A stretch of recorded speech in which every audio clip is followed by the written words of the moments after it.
Welcome, welcome.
Wait.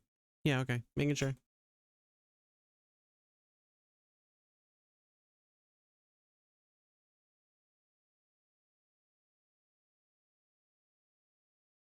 Calm down. This is a song called AM20S, like 8 minutes 20 seconds, and yet it's not even an 8-minute 20-second song. It's false advertising.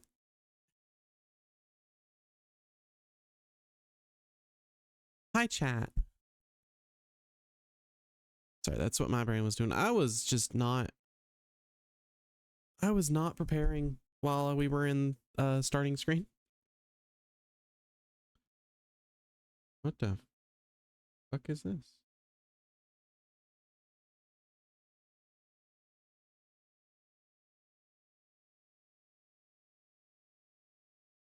Whoops.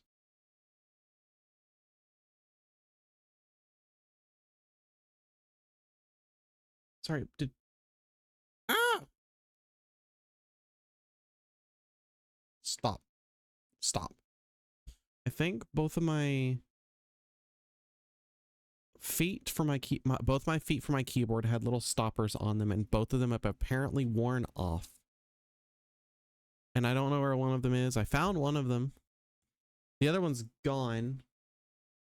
Okay, sure. Because I was just like, what's this thing sitting on my desk? Oh, cool. Sorry, I got very distracted. Hello, chat.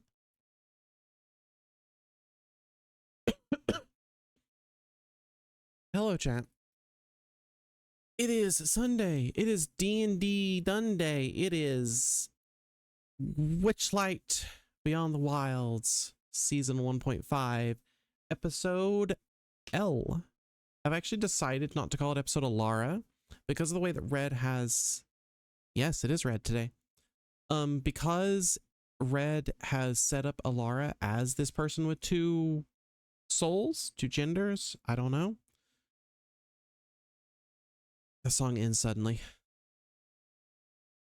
Because it is set up with these two identities, I decided, you know what? Elara starts with the EL.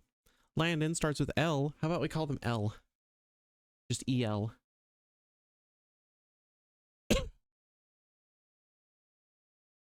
I guess also technically in our Twitch description, let me put CW.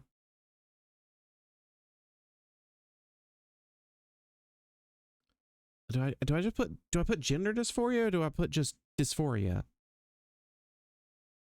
Probably gender dysphoria.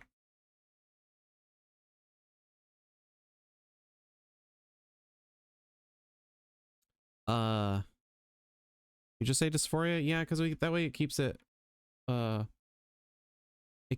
precise. I mean, technically it very much is gender dysphoria. I know it is. I can't put like SA because that's assault. That's not what this is. It's themes. So it's like,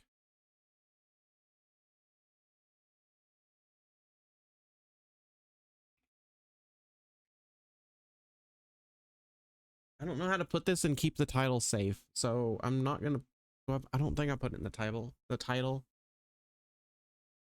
think I instead just put somewhere, that's subtitles. I think I just put a content somewhere else. Text. Let's make this content warnings.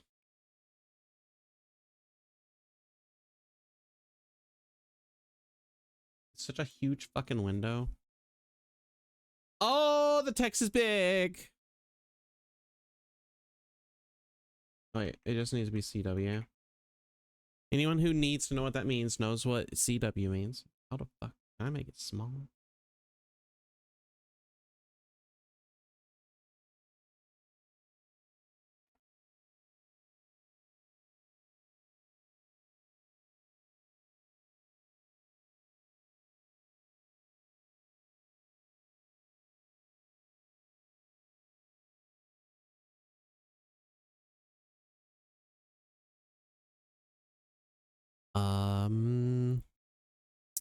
There was a verbal abuse.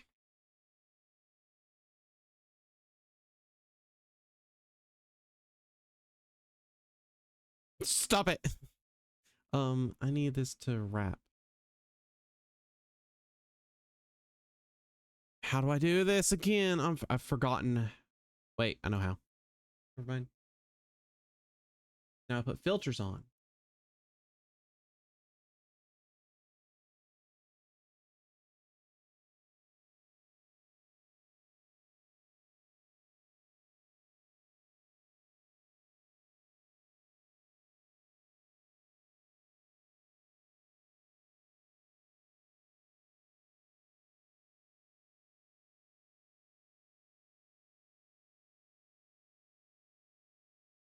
Fucking quit.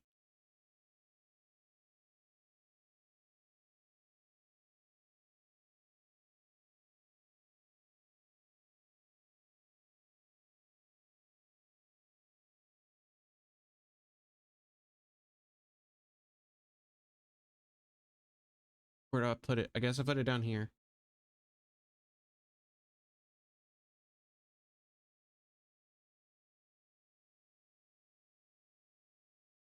Is that big enough? Can that be well read? That's the way I want to put that. Can that be read well?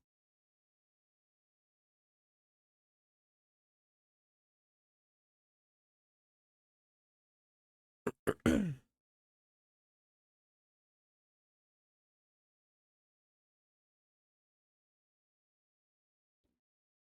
might be hard to read on mobile. I can also put it in a comment and tag that in chat. Thanks, Grim. I try and ask a simple fucking question of if you can read what I wrote on screen. I'll just put it in chat.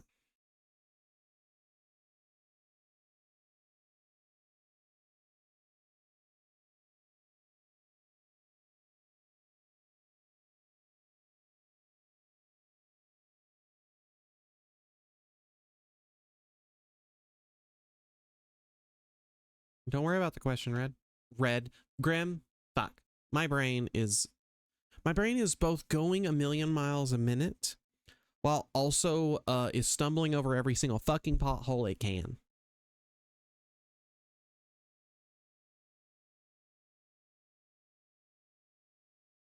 Kay should be home pretty soon.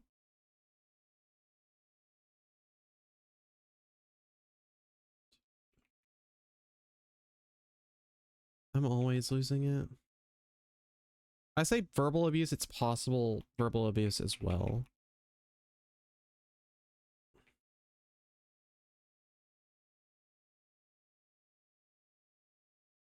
And there we go.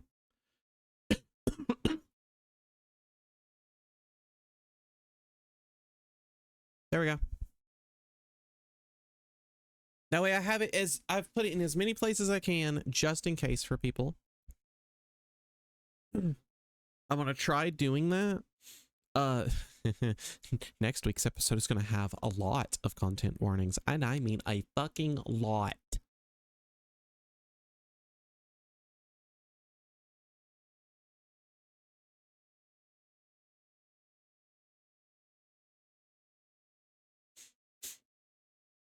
Who's next week? Next week is the last one. It's Sage.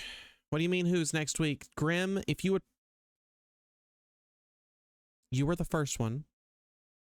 Your partner was the second one. If you were here last week, you would have seen Adriana's. This is Elara's.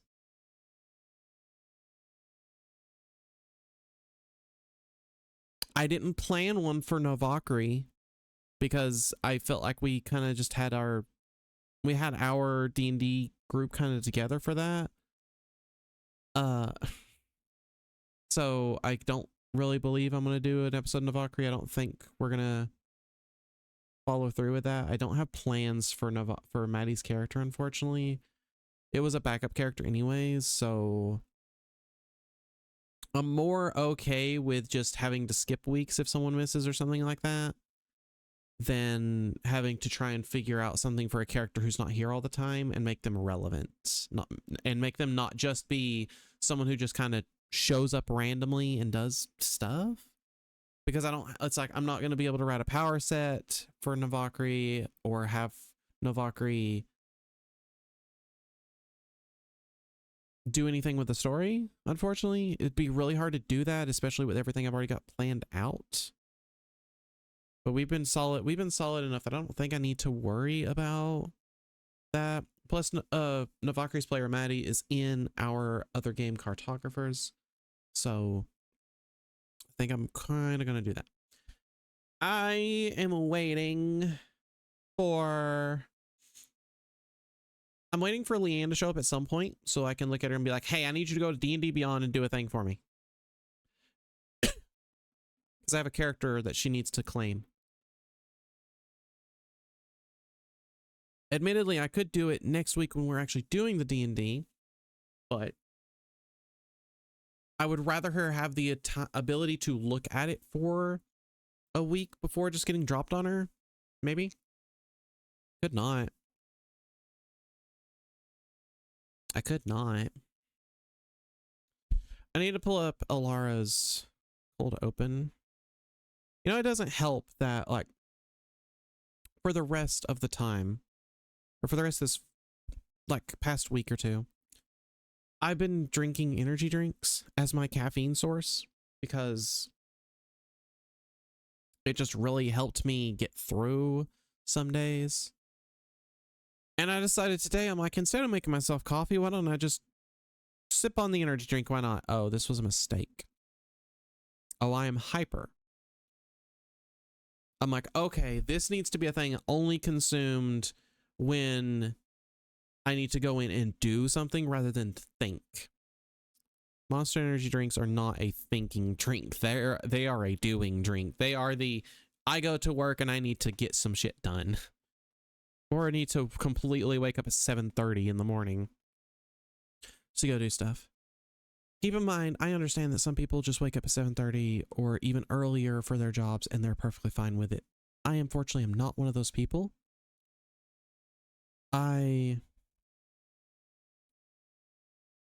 am concerned about this. I don't know about this.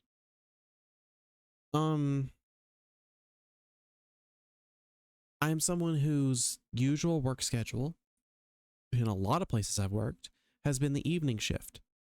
That is still sort of true. Like, for the most part, most of my jobs, my first job was working from like 4 to 10, something like that. And then eventually I moved from like 2 to 10 and sure, whatever. And then the occasional wake up at like 9 o'clock to get to work at 10 and work until 6 or something like that. And then when I started my usual seasonal job, it became 11:30 to 7:30. This past year, it's been really stupid, and they've tried to transition me to 11:45 or 12 to 7:45 or 8, and usually I'm there until 8. So I've gotten used to that sleep schedule for so long where I don't get to sleep until like 2 o'clock. And then I wake up at 9, get ready for work, spend time with Kay until we go to work at, or until I go to work at about 11:45 or noon, and I deal with that almost the entire year, except for our stupid work weeks. Because our stupid work weeks are, it used to be, oh, we're gonna get up and be in work at 9, and I'm like, okay, that's fine. I just have to get up like an hour earlier or whatever to go. Because usually before Kay was okay just staying home during that week and just being like, I'll just take care of my stuff here or get a ride somehow. And I'm like, okay, cool. So it was like, get up in like an hour earlier, go to work, do my stuff, come home, continue doing my stuff, whatevs. Didn't have to worry about it too much. It used to be also like 9 until we reach a good stopping point for the day, and then we could just go home and we all get 8 hours a day, and we're fine. It's our reward. Like, those weeks are our reward for not having to work so fucking hard, because we work so fucking hard the rest of the goddamn year.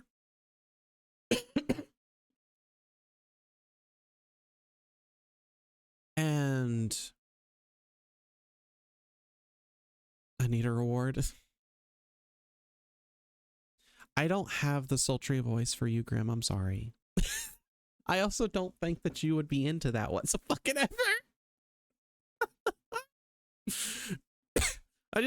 Because I was on Leanne's stream last night. Because I was on Leanne's stream last night, and someone came in and redeemed sultry voice. I was just like, what the? Every time I just scream at them, I'm like, why do you do this to me? I don't want to hear my Sibby's sultry voice. It's very concerning to me. Leanne is like a Sibby, is like a sister to me, so I'm very much like, I don't want to hear this.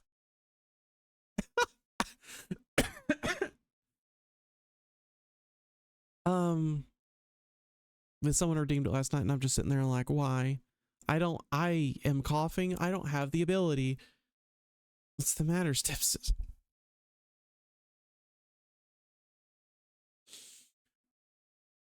Oh no. Look, I know that at one point was like one of the top searched terms or whatever on Pornhub in some state somewhere. I don't remember where. I don't care to remember where. However, can we not? And now the most searched term for a lot of states, especially the southern states. Was it North Carolina? Fucking god damn it. Well, now some of the most searched terms are trans people, but we hate trans people, so don't clip that, because I absolutely do not hate trans people. It's kind of, well, I mean, I was going to say it's kind of hard to hate myself, but I guess technically not. This is a very strange conversation. No, we love trans people here. We love all of our LGBTQ people, all of our minorities. Everybody deserves love.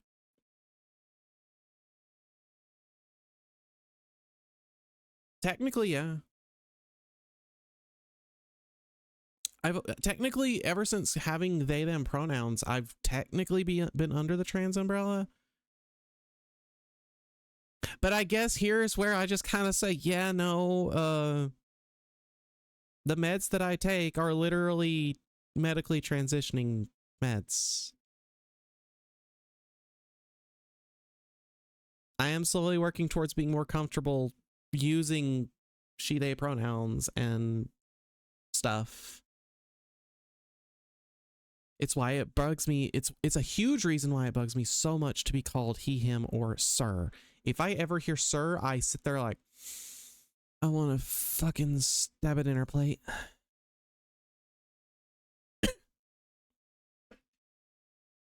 Like, I'm so tempted sometimes to throw a dinner plate at someone. And would you please? What? Hold no! Fuck! Grim, why have you done this to me? Why do I this is what I have lost the ability to talk, apparently. I'm gonna pull this window over here. Want it there, but I don't want it there.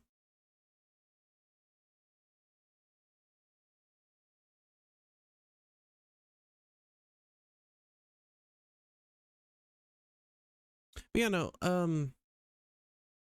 I could go into the whole fucking thing, but I feel like it's a bit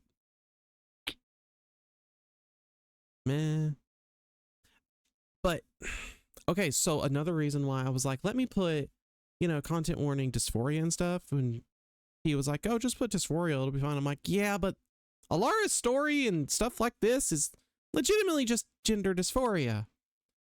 There's a reason the Elara cold open is hard for me, because there was a lot of my thought processes put into that, which was nice to put to paper, I guess. Paper, it's on a fucking screen in front of me. Whatever, paper. Modern paper. It's also also for T and Grim, if you ever wondered why I was like, no, I need to change. I need to play a new character in 14, and I need to play this new character, this new name, all this stuff. It's literally because playing the other character, I'm like, I like that character. I've loved that character for so long. When I was playing Telenesh, and I was like, I love this character. I really enjoy it.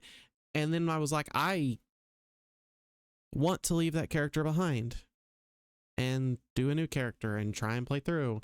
And I've just, oh my God, trying to find fucking time to play right now is ridiculous.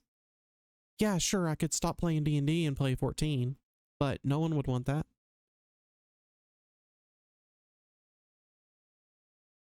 Oh, I was like, what the fuck is playing? You're dropping frames. Whoa, whoa, whoa. Hello? Internet?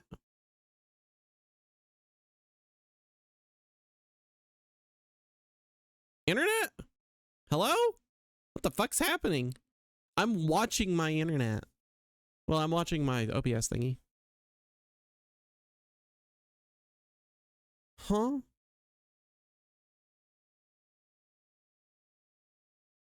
This is just my internet. Can you solidify?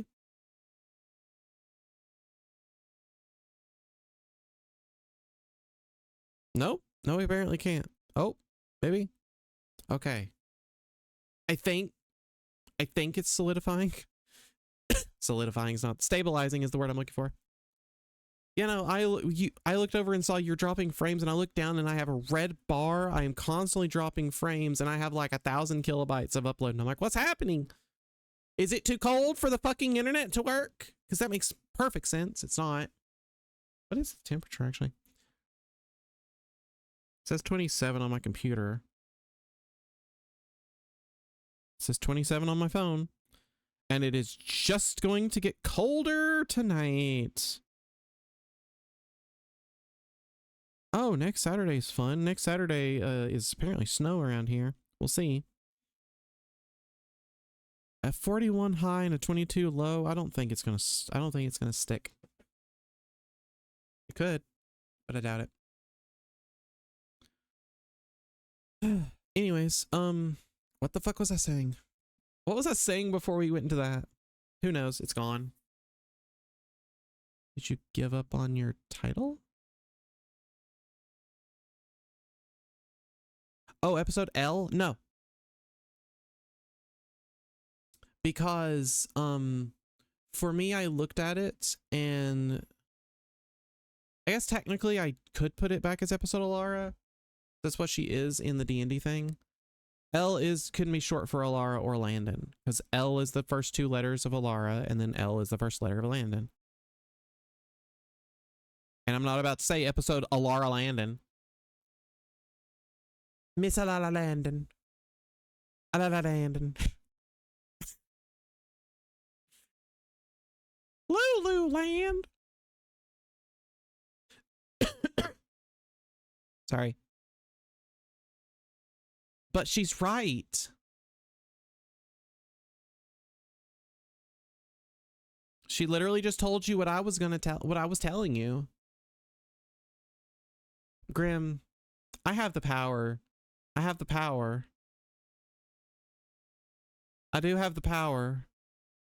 But I don't want to time out I don't want to time it for a long time. I just want to time out for like 2 seconds. No, that'll delete all his messages.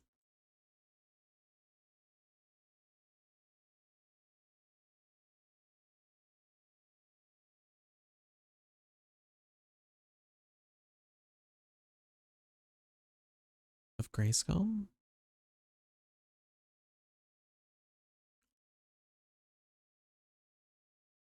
It's gonna be funny. I bet that Kay is gonna get here at like basically 2 o'clock.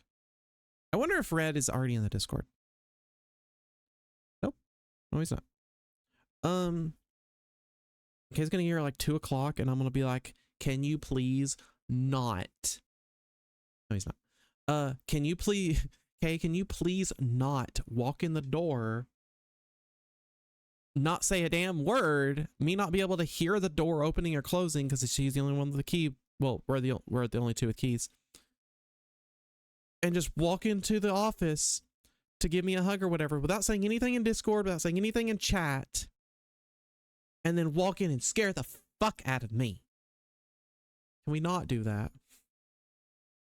She's not here in chat right now, unfortunately. But I'm hoping she has enough sense to go, hey, here's the Discord message of, hey, I'm home. I'll be like, yay, cool.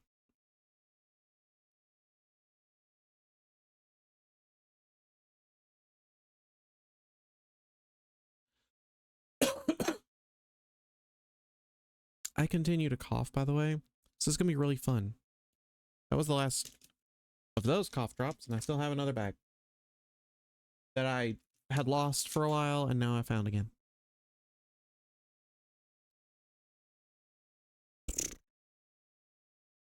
So, I'm like, now I don't know what to talk about.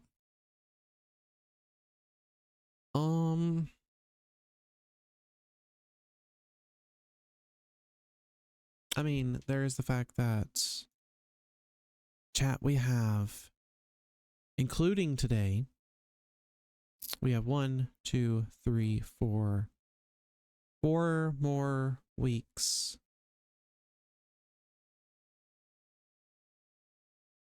Oh, we have 4 more weeks of hiatus.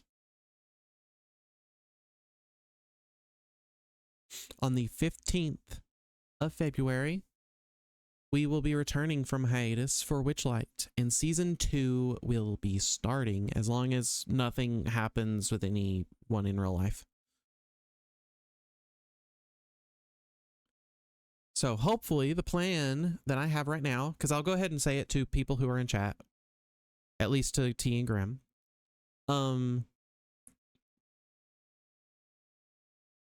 Graham, I hate you. I also don't believe you right now.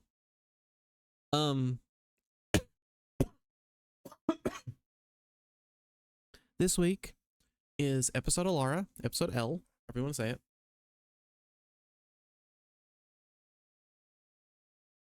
You know what? Just for easy sake of everybody, I'm just gonna make it episode Elara. I spelled it wrong. There, it's episode Elara again. This week we have episode Elara. Hopefully next week on the 25th of January, we'll have episode Sage, which is gonna be kind of a big one, so might want to tune in. And then we'll be done with season 1.5 technically. I kind of want to continue as long as I have the Sundays off. On February 1st, I would like to personally do a Witchlight recap stream where it is just kind of trying again to continue going over what's been happening in Witchlight, answering questions that other people in chat might have, talking about theories and such, and kind of just seeing small little things that we've kind of missed. I also want to do the same on February 8th, so that we have a couple of just recap streams for people to kind of go over some stuff that I think is very pertinent information, some things to keep in mind, some things to that need to be introduced to people.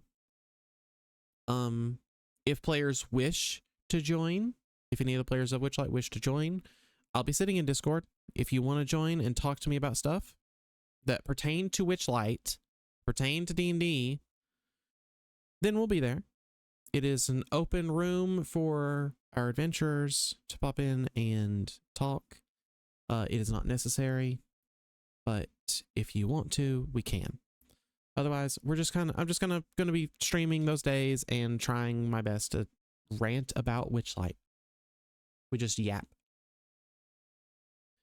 And then hopefully on the 15th of February is when we will start season 2 of Witchlight, and I will be back at my normal seasonal job. I will know my hours because they just don't really change that much.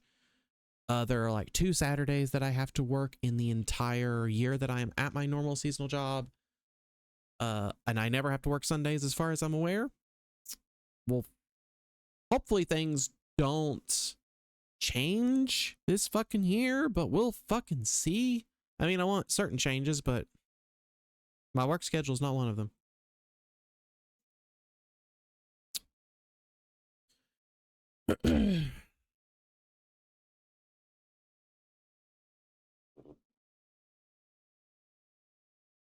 What that means also is coming back from hiatus. I've been writing a lot. I'm not gonna lie. I've been writing a lot during hiatus, a lot more than I am ever fucking used to.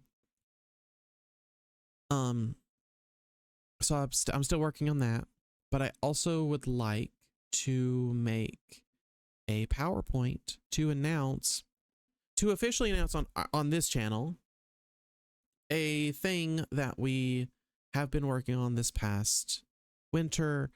I just haven't been able to announce it just yet, and I wanted to do it when we come back from hiatus. So on like probably the 17th or something of February, I'll be doing a stream. I'll be doing a return stream. Actually, I might do it a little bit before. No, because if I do it on the 14th, then that's technically Valentine's Day, but Kay and I also are just kind of like, sure, we like Valentine's Day for us personally, just doing our own thing. But it's not like we're going to go anywhere. It's not like we're going to be like, let's celebrate Valentine's Day on Valentine's Day. It's like, no, fuck that. We're going to celebrate Valentine's Day as we want to, go out later or earlier, probably later, and have our time together.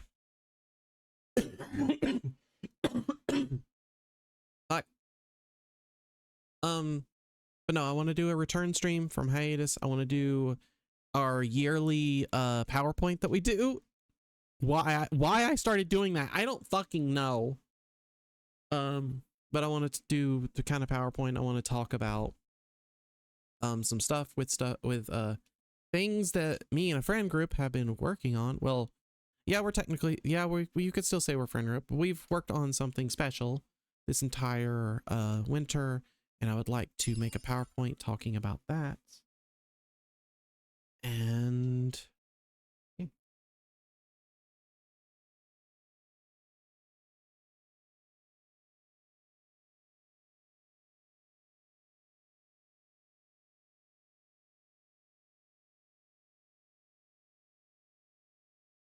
Thanks, Graham. I saw that Discord message. Don't tell me, don't. I was gonna say, don't be like T and be like, don't check Discord in the middle of stream. I'm like, if you tag me in Discord, I'm gonna check it. If I get bored enough that I go ahead and check Discord, it is because I'm running out of things my own brain to talk about. So yeah.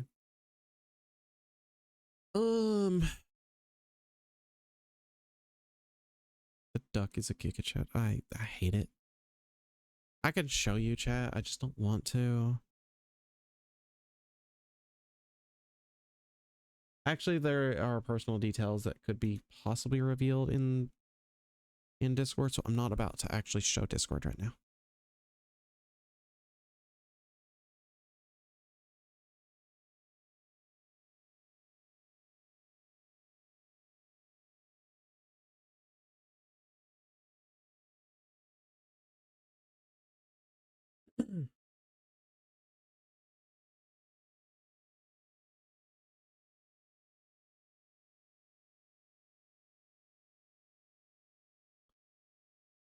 um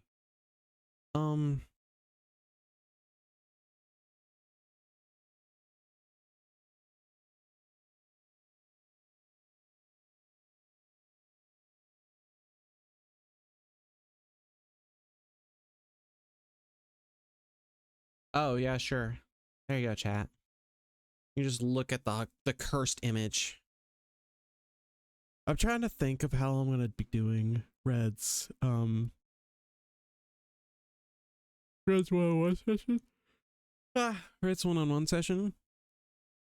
Because Elara's was the hardest to try and figure out. And I still don't have it fully figured out. So we're probably gonna be treating it like Grimm's and we're just gonna fucking wing the shit out of it. I say that, but Grimm's was fairly simple because Grimm was just like, hey, I wanna have music become a gunslinger and trade some levels in. And I'm like, okay. And we could just talk about gunslinger and go over what that means. And that was a whole new thing for mostly me and a little bit a little bit Grimm. Probably not a lot, but we just got to kind of do that and that got to become the focus. Tia had the idea on how to do things. And some stuff. Adriana, I hate to spoil you guys. I had Adriana's. Let's see when. I had Adriana's one-on-one session written in my head for about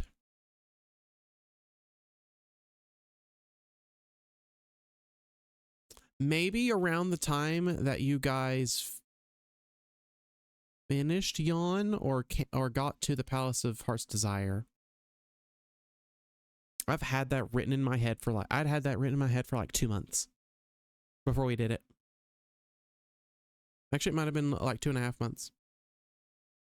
Sage's was a little hard to write, just a little bit, but I had hers mostly written in my head as well about the same time. And then I actually put that one fully to paper. Sage's is actually somewhat written. I mean, there's still the improv points. But yeah.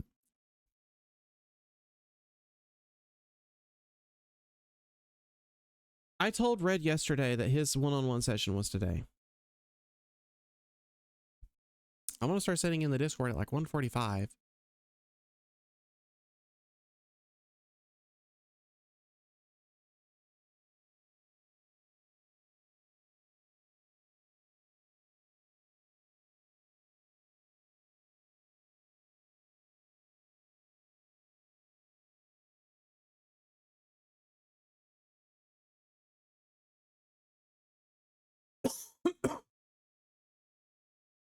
Fucking hell. Coughs are not great this morning. I blame me and Leanne screaming at Resident Evil 6 yesterday. Oh my god.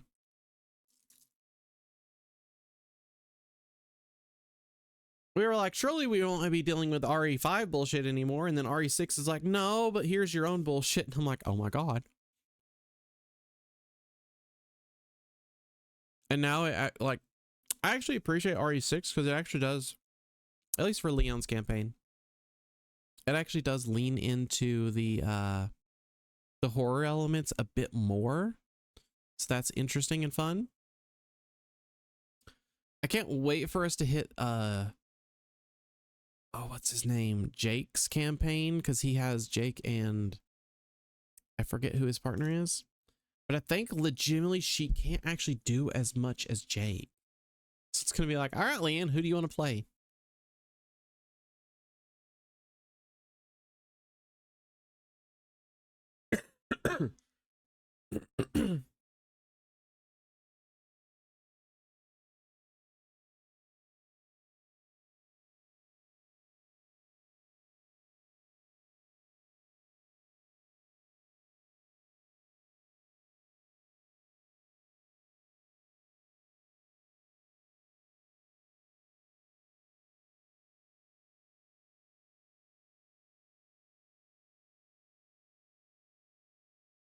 Sherry, okay.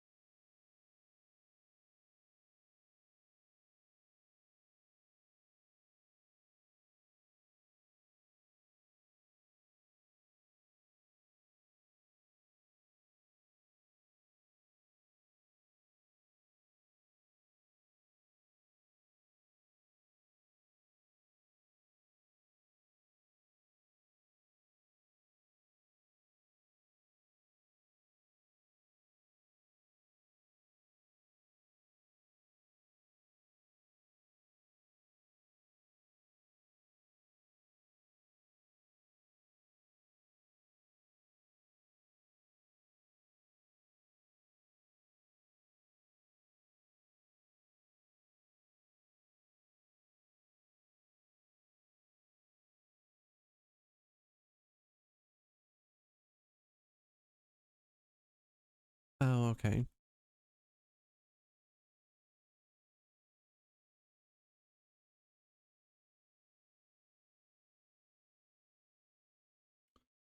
And then Chris actually gets paired up with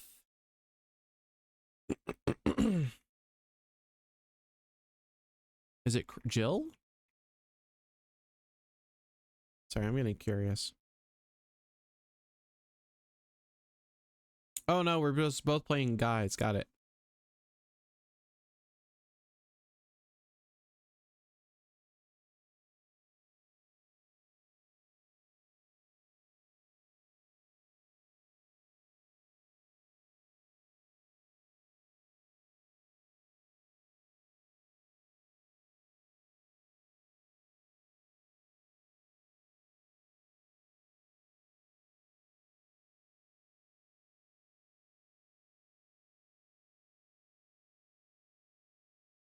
Oh, okay.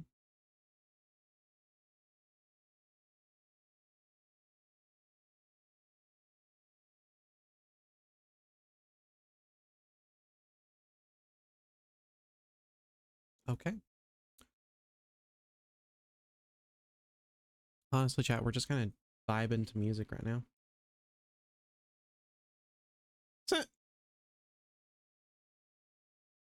He's just like, why would you show me this? But yeah, no, I wanna I didn't want to spoil things I was reading about the RE6 campaigns to chat, just in case you want to watch me and Leanne play and bumble around those games. But we'll be doing RE6 together for the most part. We'll see if we're gonna do the entire thing together, because I'm like, I kind of want to see just where all these stories kind of end, even if the Ada one is just Ada does everything and I just kind of stand around and shoot things, which I mean, admittedly, is what happens anyways most of the time.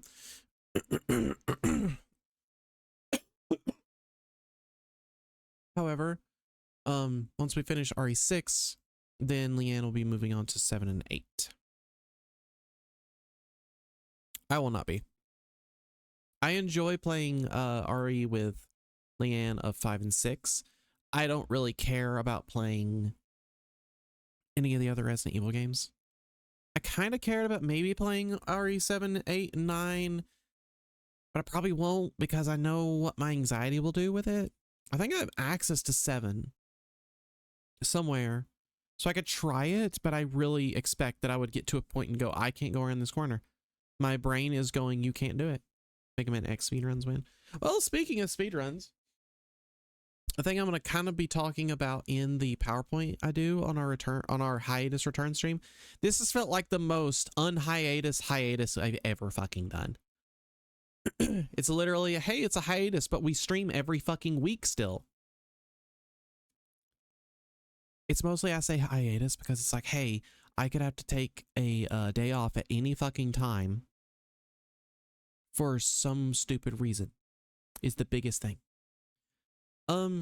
This next year, we actually have, I'm actually planning to start doing a lot more speedrun stuff. I'm planning to actually try out learning more speedruns, actually trying to get into that a lot better than I did before. Like, I know I said I was going to do the same thing last year, but I actually I want to give it a lot more of a try this year. It's going to be kind of the same thing where for a while, Red's in Discord, albeit in the wrong channel. Which channel is he in?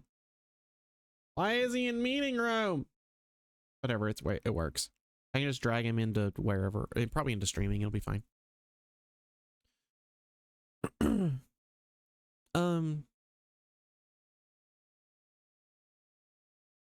But no, I'll be doing like, you know, monthly games where it's, hey, this is the game of the month. I'm just gonna try and play through it, and then we'll try and do actual speedruns of the game. If I don't really enjoy the game, then we will move on to something else, whether it's something I've had previously or just something I want to attempt a couple of quick playthroughs of or try speedrunning. You say Mega Man X speedruns win. I have attempted trying to do Mega Man X speedruns, but the strain that that game puts on your fucking hands is a bit rough because of all kinds of frame perfect shit you need to do in Mega Man X. As much as I fucking adore Mega Man X, I fucking love Mega Man X, and I would love to actually speedrun the game, but because of frame perfect tricks, because of like, what's it called? Is it cowboy jumps or something like that? I'm probably forgetting it. But where you have to like sort of dash off of a ledge and jump right at the last possible frame you could have, but it looks like you're falling off of the ledge. Doing those consistently, getting your shots consistently, knowing how to do just all this other shit, and I'm like, that's just too much. Like Red, or like, I don't know why I keep calling Grim Red. Like Grim says, Mega Man X speedruns especially kill hands. I have attempted it. I used to do a stupid thing when we were living in the city where a couple times I think I tried to stream, or I just did it for my own stupid sake, just as a fun little thing that Kay would watch me do, was I would sit there and be like, all right, I have a drink, I have an alcoholic drink, and I would be playing Mega Man X, and I would be like, all right, I'm trying to do this as quick as possible. Or I'd put other little stipulations on myself where it's like, all right, I only can do this with Buster. And every time I beat a boss or died or what have you, I would take a drink. And there was one time when I timed myself for this. I have no proof of this. I have zero proof of this. And I'm so annoyed with myself that I can't still do it. But I timed myself one time and I'm like, I literally got under an hour. And now I can't fucking reach anywhere in under an hour for playing. And I'm so annoyed that I don't have proof that I did that shit. And I would never try and submit it being like, oh, just trust me, bro. No, it's like, yeah, I think this happened. I also could have been intoxicated. Who knows? But I believe that I did totally play it and got under an hour one play through. And it was just like, woo! I'm so glad I did that. Why didn't I fucking record it? I don't think I had a way to record it, maybe. I don't know. But I've never been able to reach under an hour since then, and I'm annoyed with myself. You know, Mega Man X unfortunately is not the game I'm going to try and speedrun.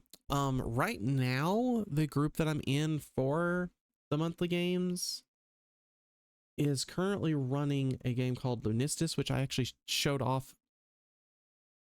I actually showed off a little,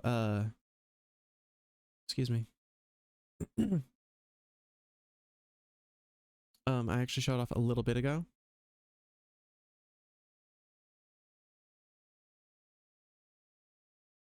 Lunistis is pretty cool. I don't think it's going to be the game that I will continue to run, but I like the idea of trying to check it out and learn a little bit about it.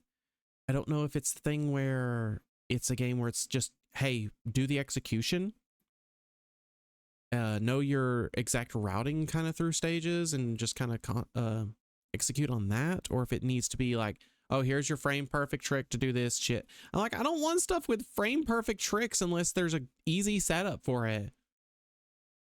Something I can actually do. You know, we have a few things in the background. But we'll talk about speedrun stuff later, I guess, because I need to get into Discord with Red and talk to him. What? Did you just eat your money? Hello? The fuck? What? What? Who? Hang on. He can't get back in here. He's a dumbass. I'll just fucking move here. What? Did you just eat your money?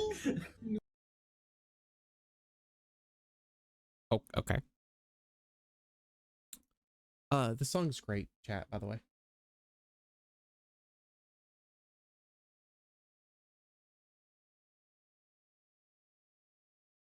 I guess we'll continue talking about speedrunning things for now.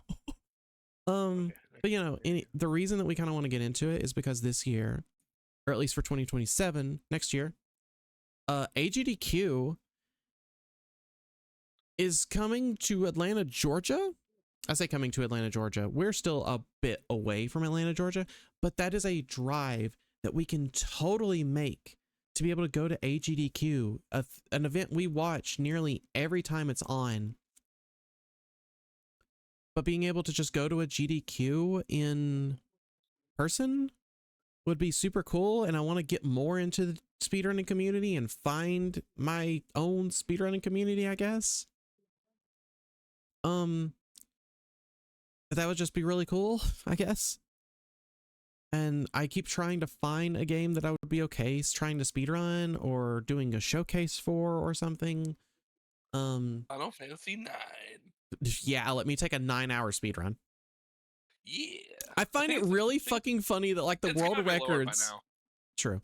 But for a while, the world records for 789 were literally 7 hours, 8 hours, and 9 hours. Well, seven, like, at least 9 or 7 is like less volatile because it's like you can have enough skill and then you don't get encounters because you can do certain manipulations with the RNG. Yeah. 9, you just 9, you literally have to do the chocobo searches, don't you? No, the chocobo thing is fine. Like once you get the gushel greens, and before that, the outer or the overworld is fine because you can stutter step, which makes your threat like next to nothing. It's not possible, but it's like a 0.11% chance or 0.0001% chance that you'll get an encounter unless you mess up the stutter step.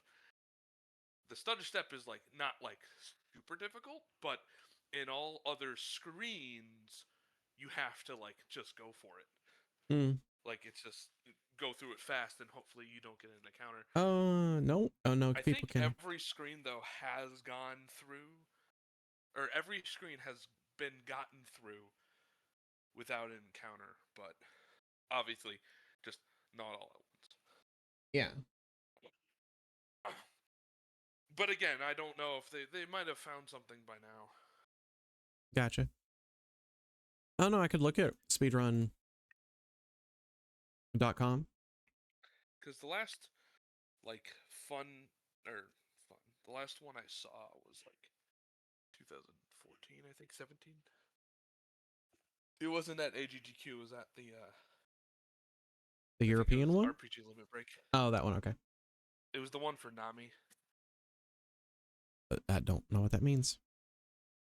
It's the mental health foundation people. Nope. It's like, the any percent category on PlayStation on PSX disc is still 8 hours and 30 minutes. PSX digital minor things have probably changed. 8 hours 30 minutes. Cutscene remover comes down to they've been running 4. ones that you can like skip the FMVs, and I'm like, that's lame.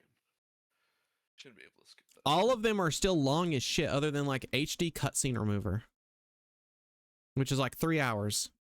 Yeah, because the PlayStation one you can get rid of the. Helen needs you to do something on D&D. Oh, Leanne, yes, Leanne. If you can hear the sound of my voice, can you please tell me if you were on D&D Beyond on the? Whoops, that's the character builder. On the Wilds Beyond the Witchlight campaign screen. When you are there, let me know. That's not the right thing.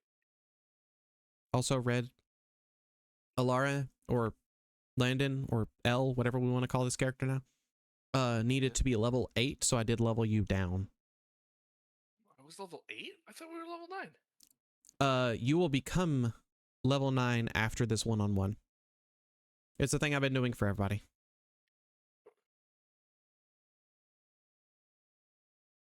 Like Sage is still level 8 and needs to stay level 8 until until next week, hopefully. 1, 2, 3, 6, 7, 8. But for now, you are level 8, and you will level up again at the end of this. At the end of the session. You know what's funny? When you open up Google Chrome, it gives you like a widespread thing for all your accounts. Yeah. Like it's like who's logging into Google Chrome. I have 11. You have 11 instances of being logged in. I have 11 different email addresses. On Oh, this good particular God. Okay, I have 4. So I have 4, one of which is my work email, one of is a personal, one is the VTuber, and one is another burner. None of these include my actual email or my work email. Oh my God. Also, I don't want to drink Monster with a my fucking... Twitch. I only have one Twitch account now. What The happened? other ones got, Maybe you like, shouldn't talk they about have this to have on a phone stream. number. Oh, they had this phone number. Okay. That's how they know. They're like, hey, bitch, can you give us your phone number so we can see who's real? You're like, no. I've been nerfed. Admittedly, there are things you can do to get around it. However, I'm not going to say them here because we're on Twitch. Yeah, my grandma's got a phone number. We're not going to talk about it. Okay, before we get started, I wanted to hop in Discord, talk to you for a second, and I need to actually take a BRB. Yeah, I need the Twitch computers because I need to be on Discord on the same computer. Okay. Yeah, we'll be right back. Make sure that you guys do your hydrating and your stretching and your snacking. Make sure you're eating, all the fun stuff. Use the bathroom if you need to. This is a great moment. I will see you guys in just a few minutes, and we'll start episode Elara.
Sorry, Chad. I meant to be in here a little sooner, but I got to talk to Leanne real quick and tell her how to do all the things.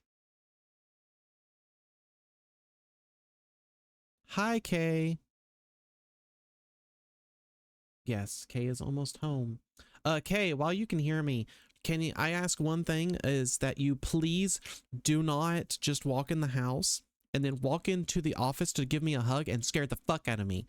Can you please say something in chat or in Discord to me before you do so? So that I know to look behind me and not get scared. I'll do my best. Fuck you. What the hell?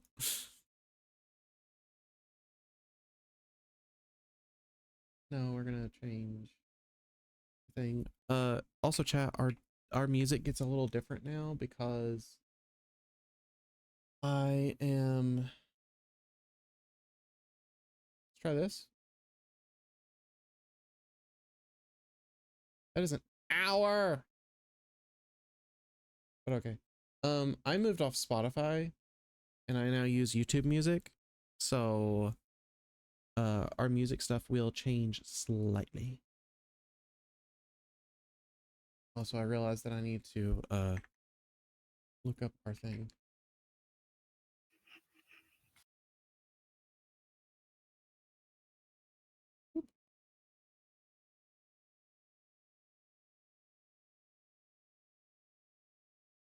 Okay.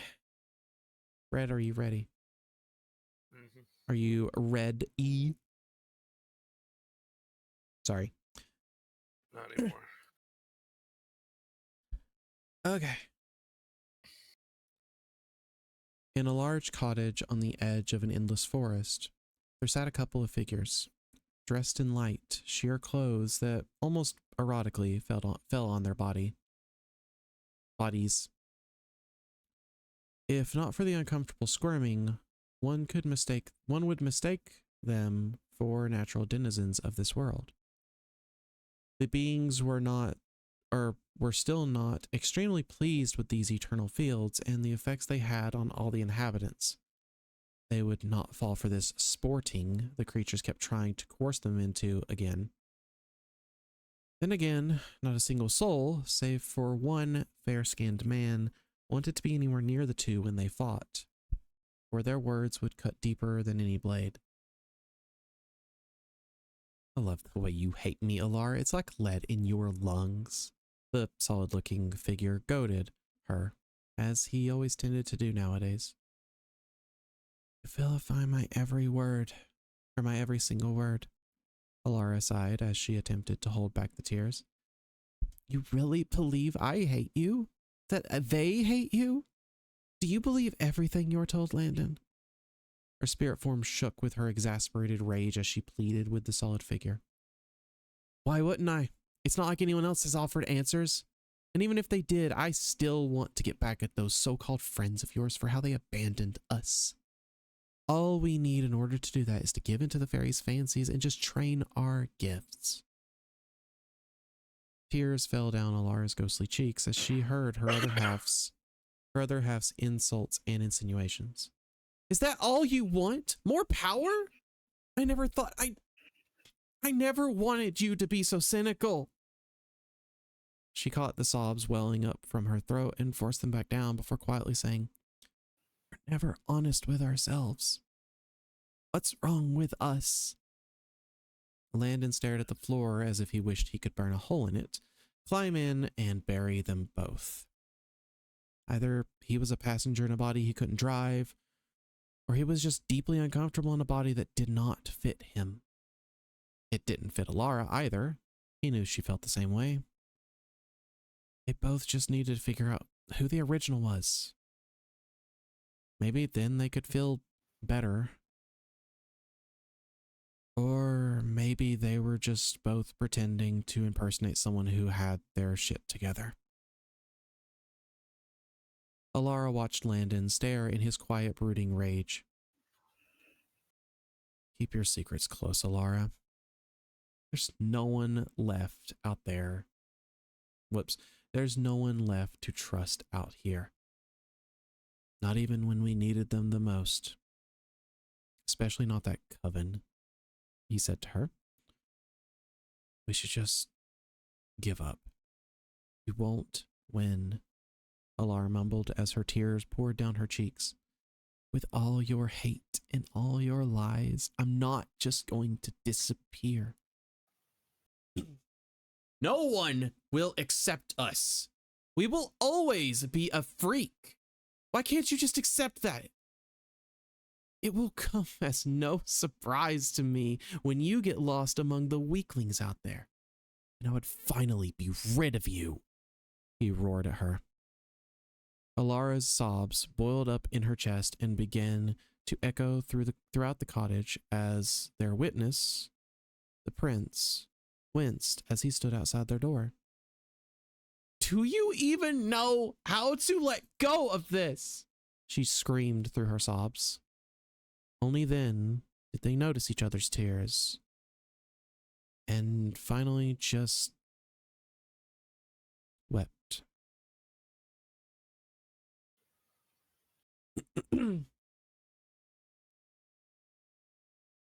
The next day,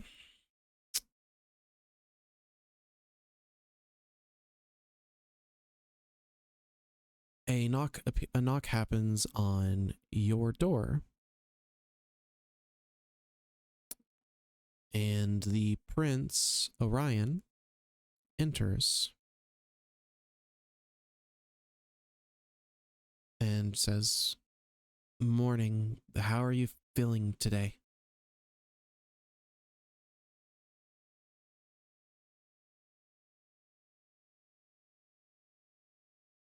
A little confused still, but That's fair. I heard your argument yesterday.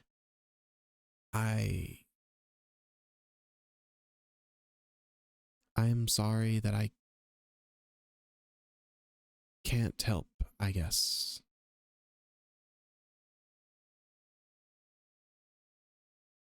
yeah. Sorry you have to hear that.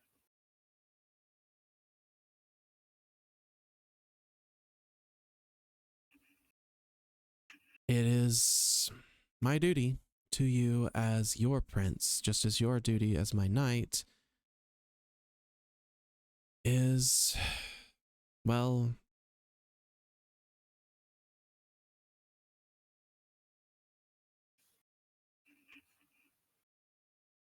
it is unfortunately coming due. You do not have time to sit here and argue anymore.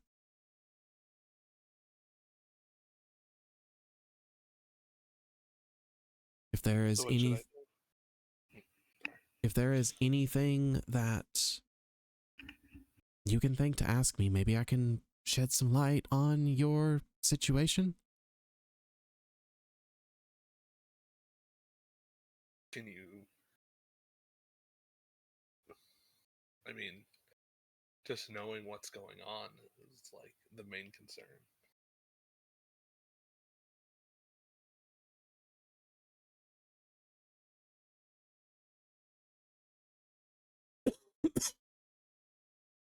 What do you mean you don't?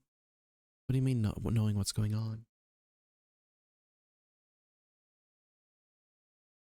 Like exactly what is wrong with me? Us, them. I don't know. The only thing wrong is that you cannot accept yourself in one way or another. The bargain you made with me was to help you figure out yourself. And this is what the magic apparently internalized it as. I would not have foreseen the succubus or incubus gifts affecting you so strongly.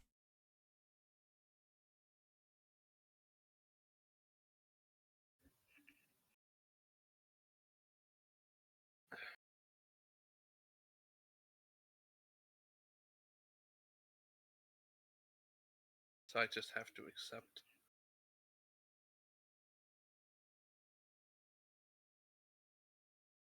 I mean, take as long as you. We'll ever get along. Why is that? I'm not sure who is more present here right now. Apologies.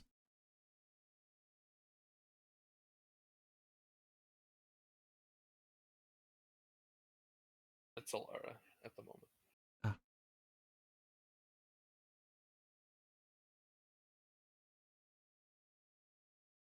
Please hold. What causes the change? Just a second.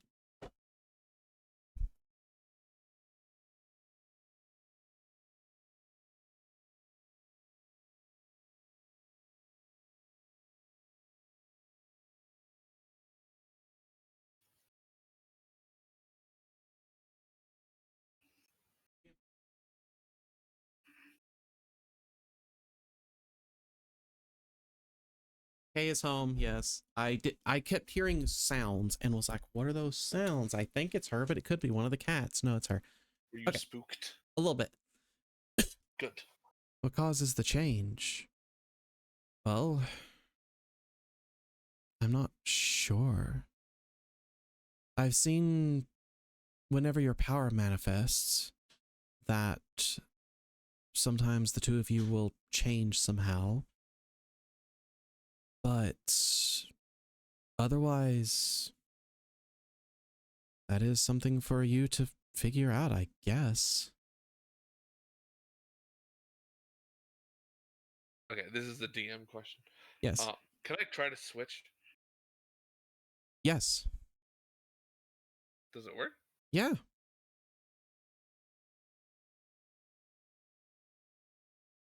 Is this the first time I've done this? Okay, another DM question.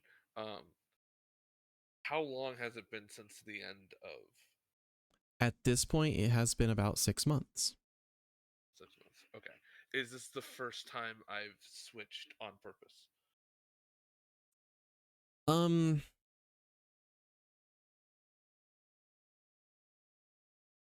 It is the smoothest you have switched on purpose in a while. It's not the first time, but it's definitely the smoothest. And you're not... Okay, so it was like a thing where it was like not necessarily practice, but like it's been done. Kind of, yeah. Like, yeah. Okay. Okay. And how... This is gonna be a weird question.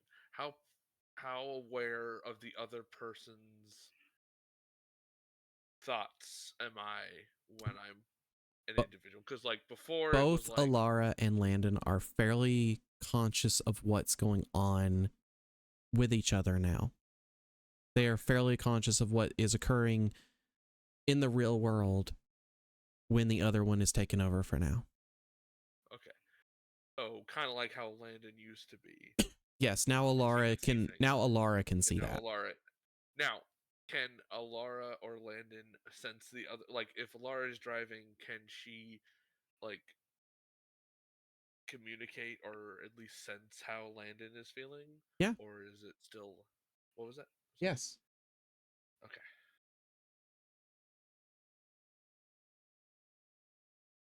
So communication is better, which is good. I mean, it's easier. I don't know if I'd say it's better, considering the thing you two just... We have it, because before it was like... For some reason, I didn't expect you to get me fruit as lunch. I asked, hey, you want to get me lunch? Go ahead. I want some mango. Sorry. What are you doing? Eating some mango. Fucker, that's my shtick. Sorry. I got Asian pear.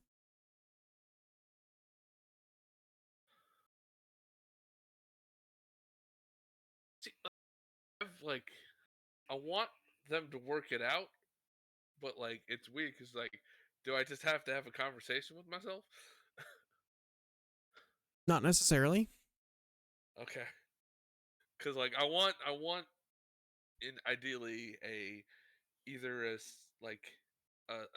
smooth switch between the two, or like even like a combination where they're like kind of both there and working together to do things. Gotcha.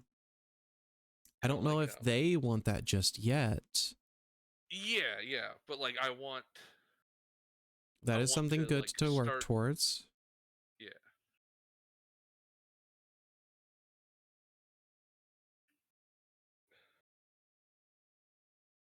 But you switched to Landon. Yeah. Okay.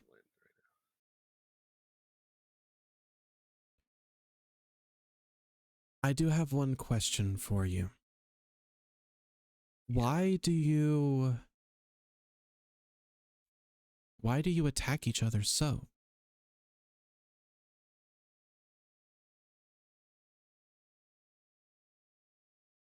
Well, at the beginning it was like I thought someone well she was taking everything from me.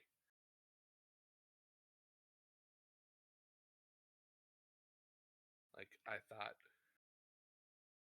I was supposed to be in charge. Or I don't want to say that. I was supposed to be in possession of it's hard to say, but I wasn't supposed to have someone else controlling me. Landon, did you think you were the original? I'd like to think so.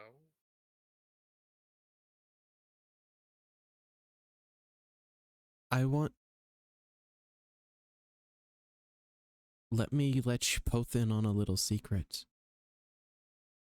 Neither of you are the original. So there's a third person in here somewhere? No, because both of you are the original.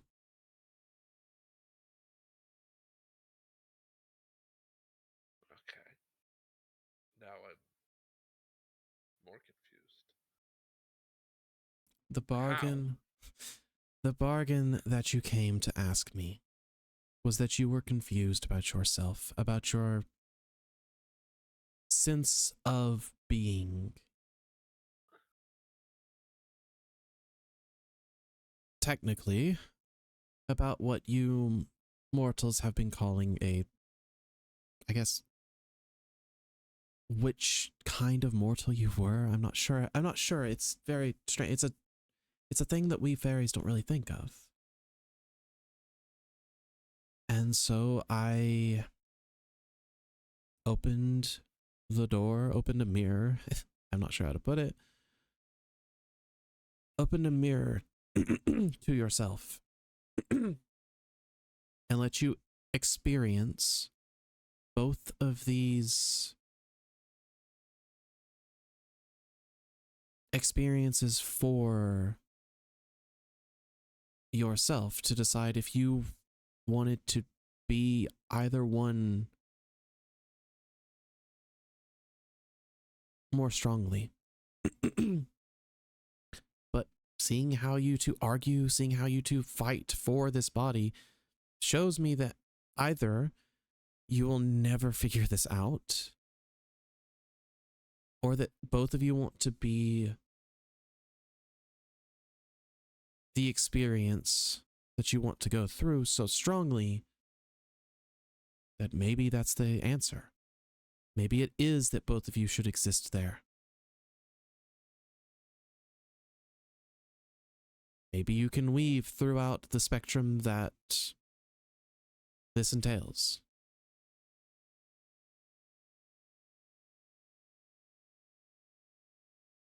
Do you think so? I would hope so. It's a little hard to have a knight who has to fight themselves constantly.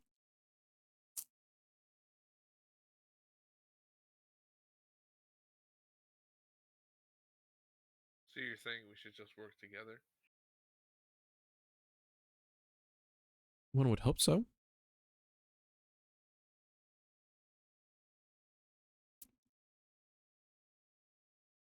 So what do you suggest we do? Well, not do, but how do you suggest we do that?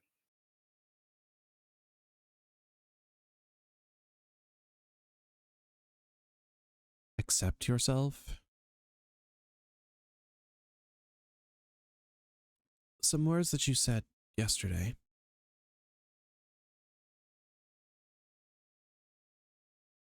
Landon, Elara, you are not a freak. Your friends in the coven, if nothing else, accepted you.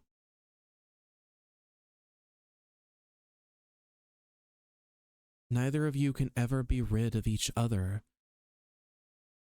without something very drastic. And both of you are very strong in this. Hopefully you can accept each other, you can accept who you are.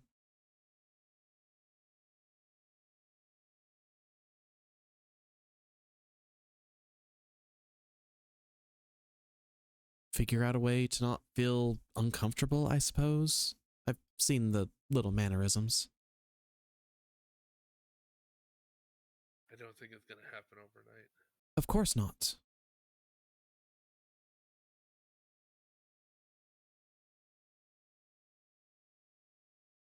But it's something to work towards. Maybe it's something that will strengthen the both of you in more than just the practical way of being a better knight.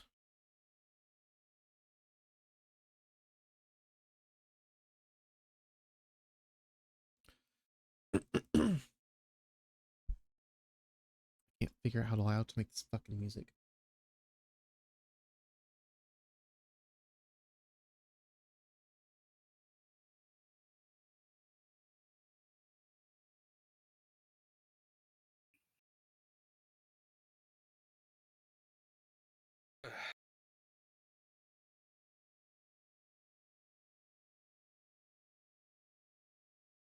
To be fair. I'm going to look around.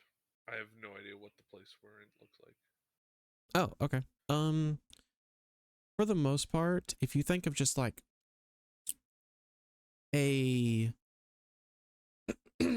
almost like fairy tale cottage in the middle of the woods, like, have you ever heard like Little Red Riding Hood with her grandmother and like the big bad wolf? If you've ever heard, like, thought of that room that the grandmother might have been in this like cottage in the middle of the woods, there's just, it's a comfy bed, there's a dresser, there might be a mirror, and then there's just kind of knickknacks or whatever kind of helping cover the walls. Okay.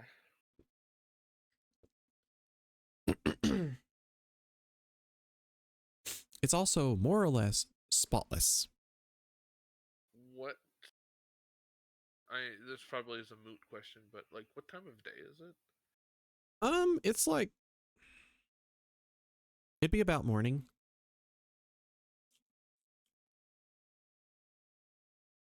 Can I go outside? Yeah. Alright.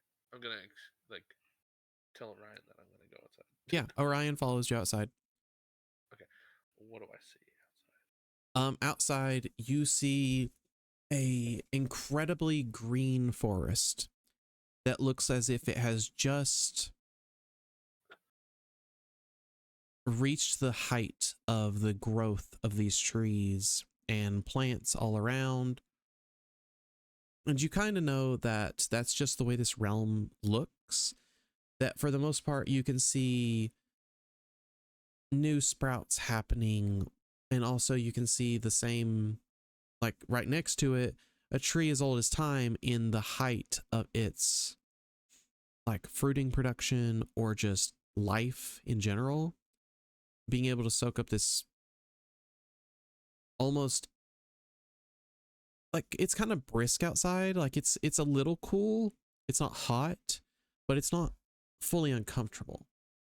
The sun is almost always bright. There are some clouds in the sky. And it's just this basically almost like endless forest behind the cottage, and in front of you is just this huge rolling hill with streams. There you can see like far in the distance, kind of a lake with, you see some activity actually happening around that lake in the distance, but it's kind of hard to make out exactly what's happening. Can I get closer to the lake? Yeah. You two start walking. Okay. You two start walking to this lake in the back, in the distance. And it's a lake that you and Orion have been to many times, as he has been with you this 6 months, helping, either training you in like fairy warfare, fairy battles, helping refine your swordplay a little bit, and also kind of teaching you how to be more of a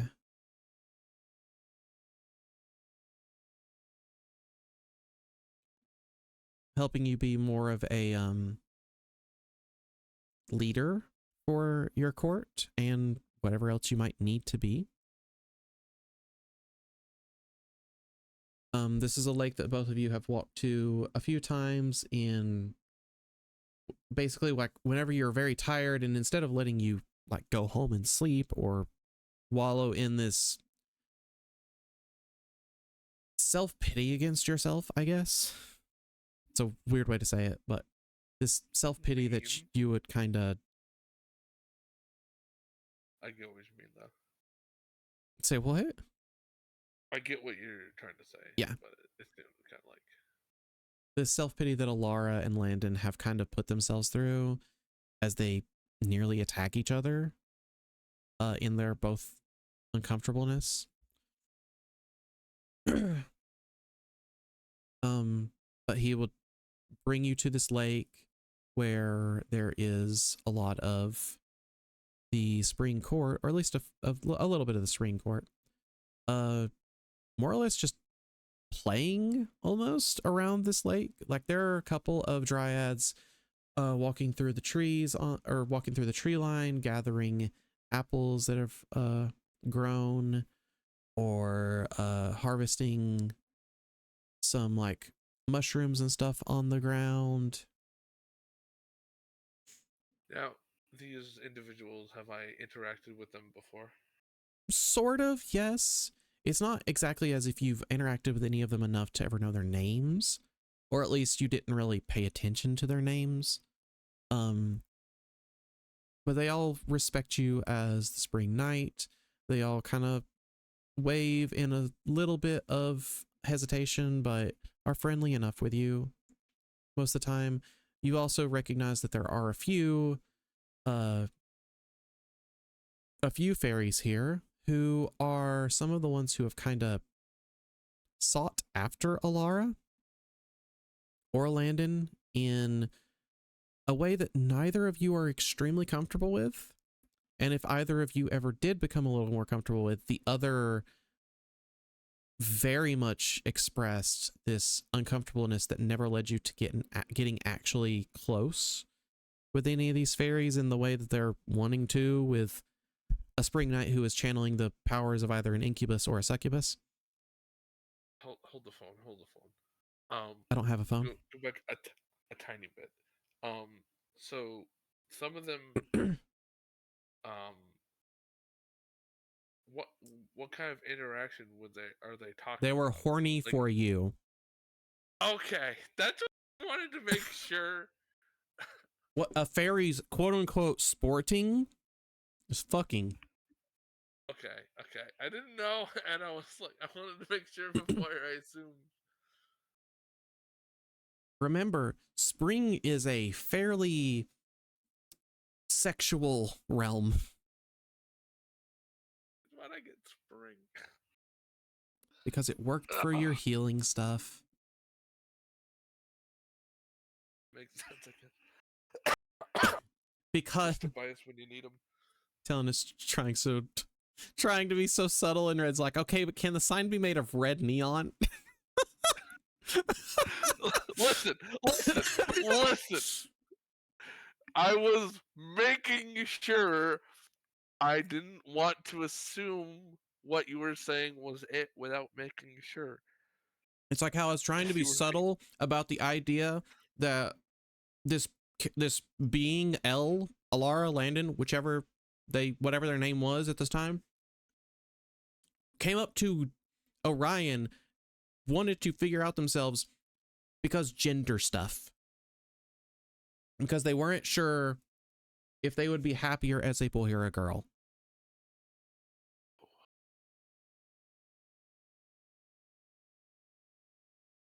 So congratulations, Spring is the sexual court and Elara is our gender fucky character. Yay. As someone who has used the term gender fucky to describe themselves, Elara is gender fucky.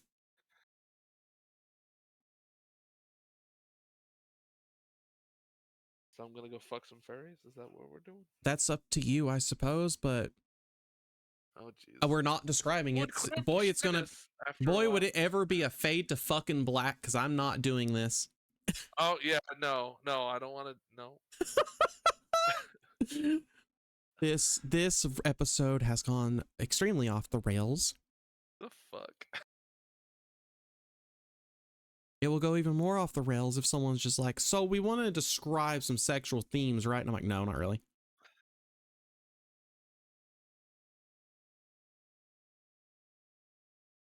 Okay, so we're at the water. Yes. The fairies. They were picking fruit and playing. Some dryads were picking fruit, picking mushrooms, okay. Foraging basically. Some of them were some fairies were just in the water, either flirting with sea nymphs or just relaxing. Elara / Landon. This is why I called you L earlier, by the way. L notices some fairies who have made advances towards them. That either one or the other has not really been comfortable with pursuing. And some of the fairies have gotten a little too forward sometimes. There is at least one that looks away from L in embarrassment because at one point L recalls just absolutely beating the fuck out of this fairy. Specifically, Landon did.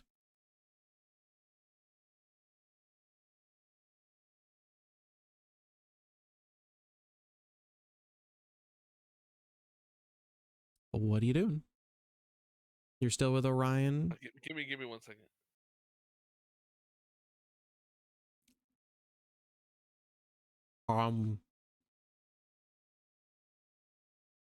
Yum, yum, yum, yum. Surely Asian pear doesn't combine with monster well, right? That's not bad, actually. What? So for my caffeine intake today, I decided, you know what? Instead of making coffee, why don't I just try drinking one of my monsters? One of my white monsters. And I'm going to be sipping on it for quite a while because I realized when I was trying to start stream that I was sitting here going, I feel like I'm vibrating. Ah! I was like, I'm going 1,000,000 miles a minute while also stumbling over every single pothole that we can find. That's how it goes sometimes. So anyways.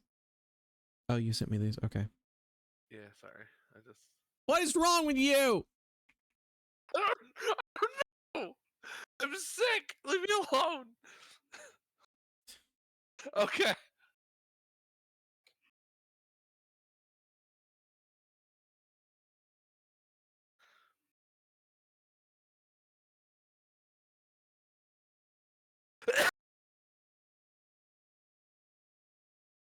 I could tell you guys what Red is sending me.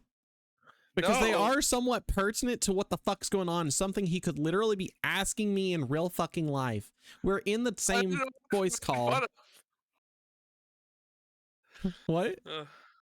I didn't want to be made fun of. I said beating the Don't fuck be out honest. of. And you were like, so is it this or this? And I'm like, what do you mean is it this or this? It's beating the fuck out of them. Beating them to an inch of their life. I think I'm gonna die. What the, why are they blushing for that? Quit being a pussy, Red. Speak your mind. They're okay, not exactly blushing, The I guess. No, that was Leanne. Wow, wow. Um, I thought it was like that was gonna be Grim or T, but Leanne, I see how it is. no. It's more of just they see you and they kind of don't really meet your eyes. They just kind of look away because Like they're worried about scared? you. Like, yes, more scared. I promise we won't make fun of Okay. you. Okay, you guys can make that promise. I can't. Yeah, no one can make that promise. Everyone makes fun of me, bitch. I will always make fun of my friends.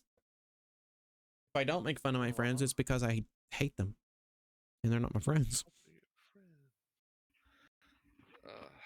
My head hurts. You could have told me that you were sick. I was looking forward to it. Don't take this away from me. Okay, fine. Yeah. So I'm gonna go up to the. Do I have to ask Orion to do things, or can I just do things? Technically, no. You can just kind of do whatever. Orion just kind Okay, of. so I'm gonna go for a swim, even though it's gonna be embarrassing because I'm getting out of my safety bubble. So I'm going to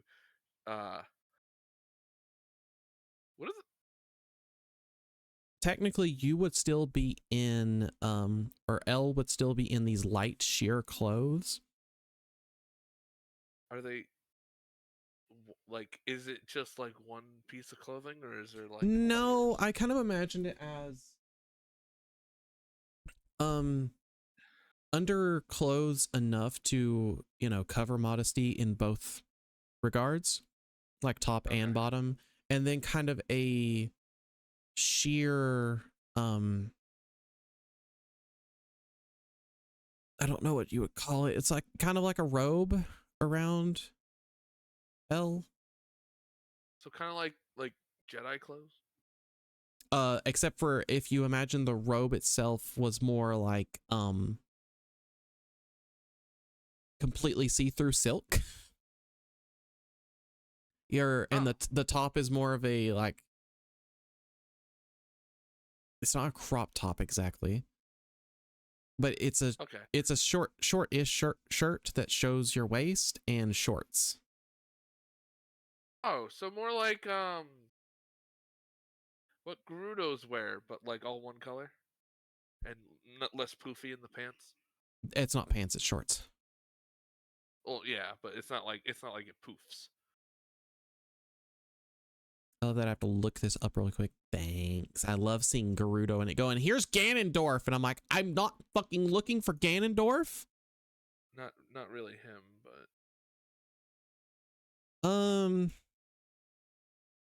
I would love to have gotten a full body picture. Kind of. I'd say your shirt's a bit longer than a Gerudo though. And it covers more of your shoulders. Or not your shoulders, your chest. But yeah, you're getting about the same. Could I swim in these? Technically, yes. Yes, you could. Should I swim in these? I think you would be okay.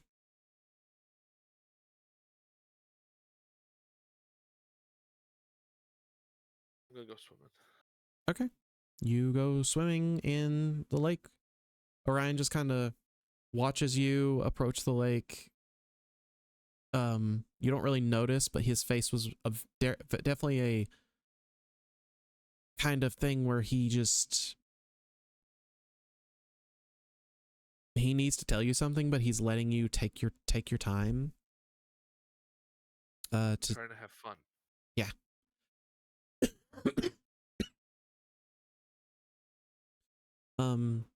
Yeah, you go basically jump in this, or you take off your like over clothes, your big robe kind of Yeah, thing, yeah. and hop in the lake, or just kind of walk into it. You don't really hop into it. If you hopped into it, you'd hurt yourself.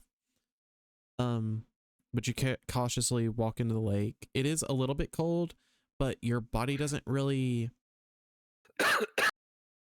It's not that it doesn't perceive it, it just acknowledges it and gets on with it. It doesn't really care too much about the coolness of the water. You have a little bit of basically resistance to that cold. Not the same as like Adriana would. Yeah.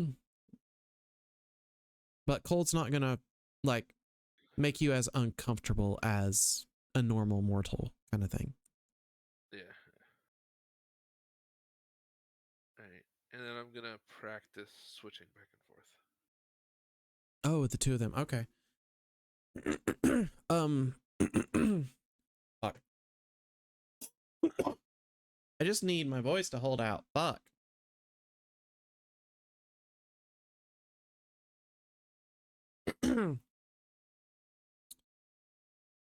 When you go to try and switch back to Elara, there is a little bit of resistance this time, as Landon isn't fully comfortable handing the control back over. But eventually, he's able to kind of accept it and let loose that control so that it's not a sharp, painful one that you guys have experienced all the time. And Elara is able to, take over a little bit. Your like swimming and everything becomes a little bit more graceful in the water. People kind of watch Elara a bit more. You technically she hands over control back to Landon as you guys are just kind of practicing this, and it's a little bit easier. There's a teeny bit of tug for her trying to hold on, but she, It's like figuratively takes a deep breath and lets go. The swimming becomes a little more powerful, while keeping a little bit more of the grace that Elara was doing in the first place. And this just kind of keeps going back and forth. There's always a little bit of a tug from each of you trying to hold on instead of just automatically switching, even though Elle is consciously attempting to practice this switching. Okay, so let's say, would you say it was like every 5 minutes or so switching? Sure. Yeah. Okay.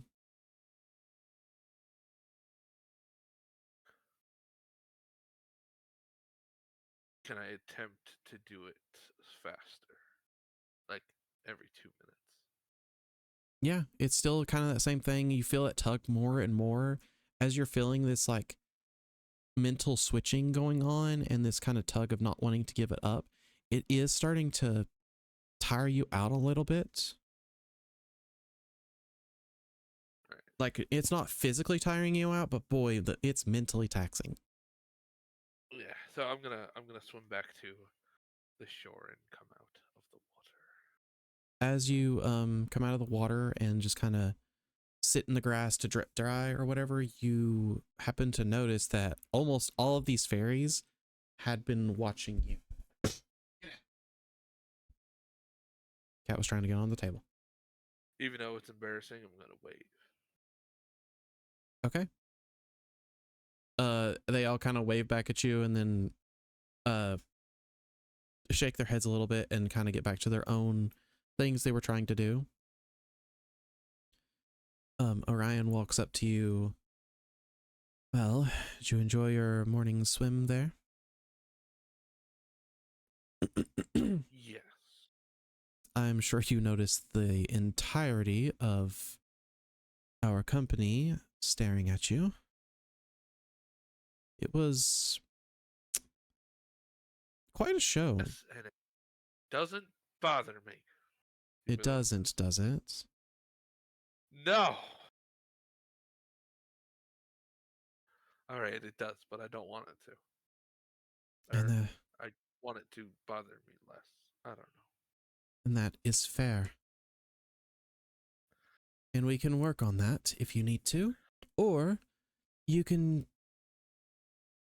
or we can just tell them all to leave. No, it's. I'm gonna have to handle a lot more coming up. Yes, maybe.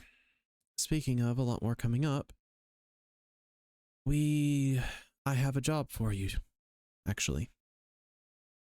Okay. Well, I say it's a job, but you've been doing a lot of training recently, and it's more of I wanted to give you a little bit of a reward.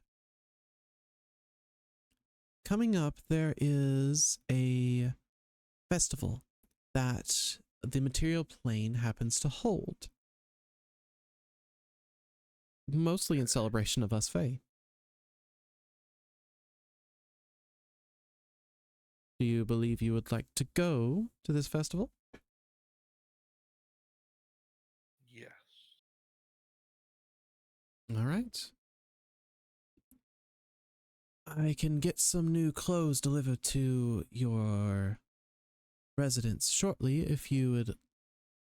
I can get them to. No, I can have new clothes ready for you. Once we get back to the cottage, if you wish to go, and we can leave tonight. Okay. Sounds good. Very well. I'll leave you to it. And he kind of saunters off a bit. You hear him clap his hands as two little pixies fly up to Orion. He whispers something to him a little bit, and then they fly off. One of them actually, whenever they start to fly off, they do start to fly past you.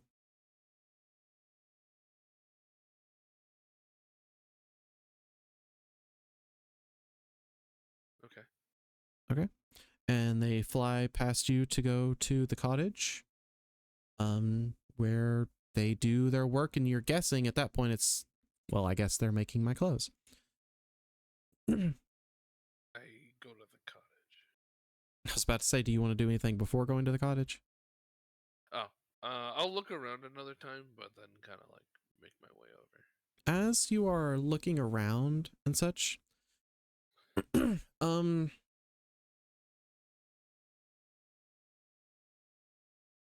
actually, no, that's fine. You look around a little bit. You see some of the familiar like craftsmen, crafts fairies, whatever, craftspeople, hanging around, relaxing before having to get back to their professions. Mm-hmm. And you over the time have trained a little bit with each of them, but you've only really shown interest in one of these craftspeople for their craft. And I would like you to think about which one you would have, or which one Elara would have connected with a little bit more. Do I have like choices or? There is choices. I think I put them in the Discord at some point.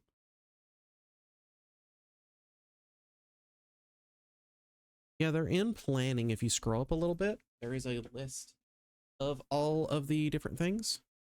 I can also list them off to you here if you would like as well.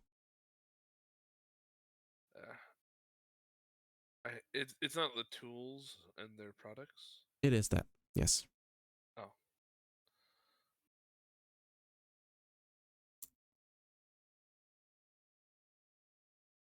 To make this really easy, chat, just for your reference, the tools that Elara, or the professions that Elara can kind of look at, are alchemists, brewer, calligrapher, carpenter, cartographer, cobbler, a cook, glassblower, herbalism, jeweler, leatherworker, masonry, painter, poisoner, potter, smith, like blacksmith, tinker's tools, or tinker, weaver, or wood carver.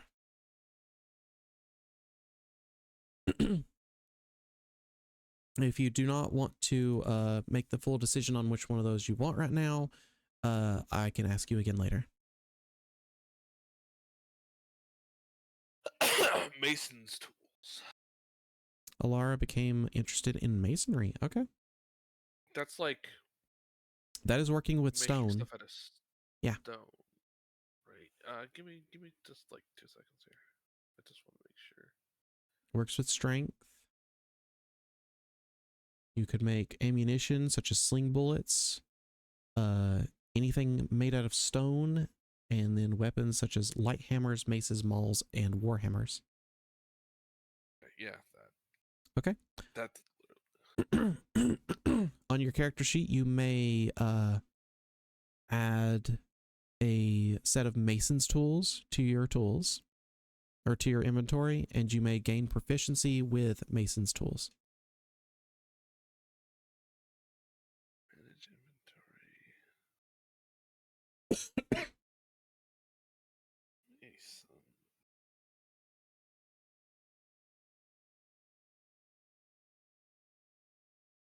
And that means during Heliana's, there are a thing called non-standard ability checks. So sometimes I might ask you for an ability check that could use, I'll say like Constitution, Smith's, or Mason's tools, meaning you would roll your Constitution modifier, and because you have proficiency in Mason's tools, add your proficiency bonus to that. When normally it would call for something like Strength, Mason's tools, which would just be taking your strength and out of your proficiency. And we'll get into non-standard ability checks a little bit more in about a month. Okay. Cool.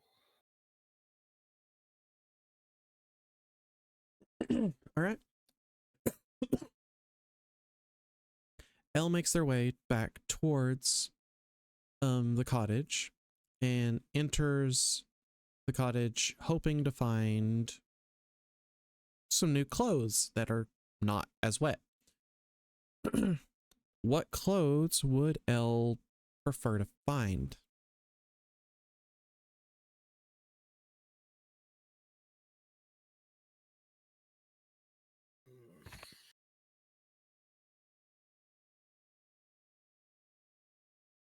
Give me like 2 seconds here.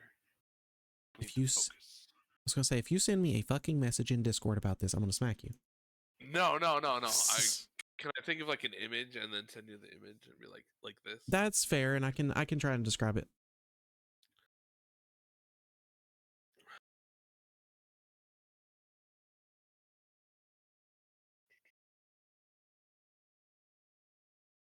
My mic arm is not wanting to stay fully on the desk. It's weird.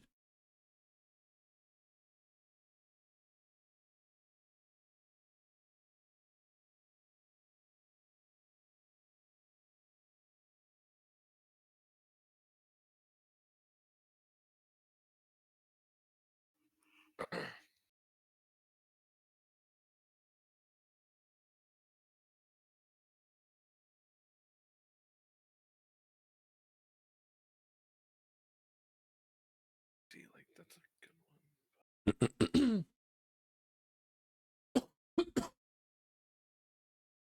The coughing has to stop at some point, chat. Surely.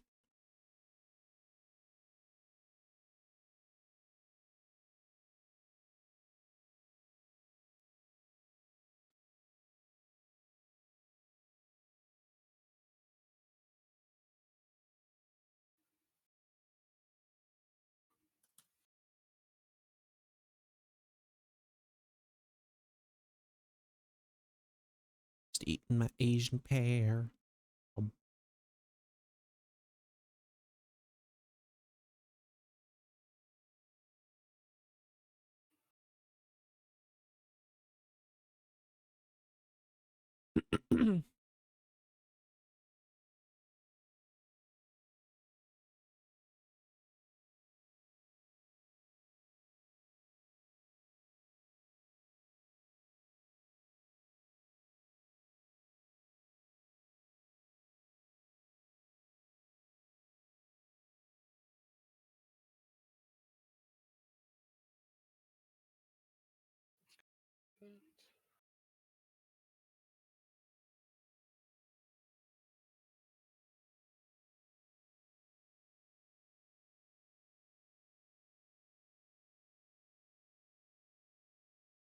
See, like I have an image, but it's not as good as I would want it to be.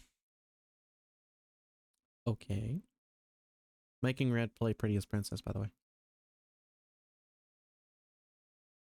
Or prettiest prince. I don't know.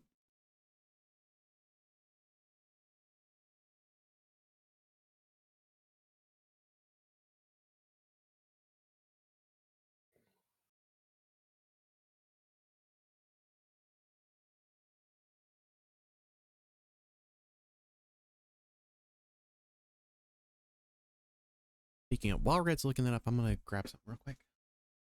I have to take my headphones off for 2 seconds. Damn it.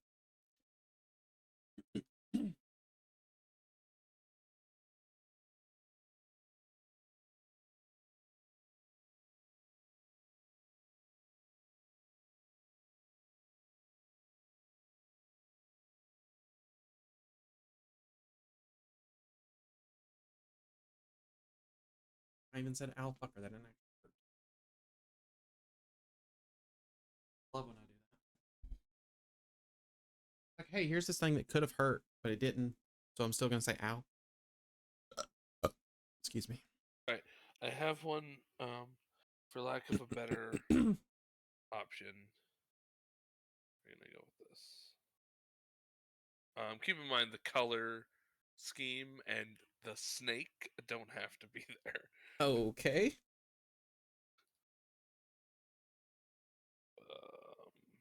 Discard. What color scheme would you be thinking of?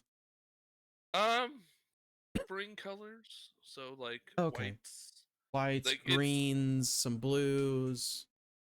this looks like I just got accepted into Gryffindor, which, Oh, good lord. although I would be happy to, it's not what I was really going for. But yeah, like light blues, even pink. I don't know what a Gryffindor is. Like a Harry mix Potter of like, sucks. white for the like majority of it, and then accented in pink and light blue. Because the pink will represent Elara, and the light blue represents Landon. Because like light blue's boy color and pink is girl color. Okay. I'm not saying that that's the way it actually is. I just drew on it. No. Fuck. Swear, Red's just about to send me the most trans icon outfit I've ever seen, isn't It's he? not. It's really not. You just said she was, or Alara's wearing, or Elle is wearing white, pink, and blue, which is just the trans flag. Oh yeah. Shit. What do you mean? Oh yeah, like it's fine. I don't mind it. I'm just making fun of it. I don't know why I'm making fun of it. I didn't think that when I said that. Make it go. There we go.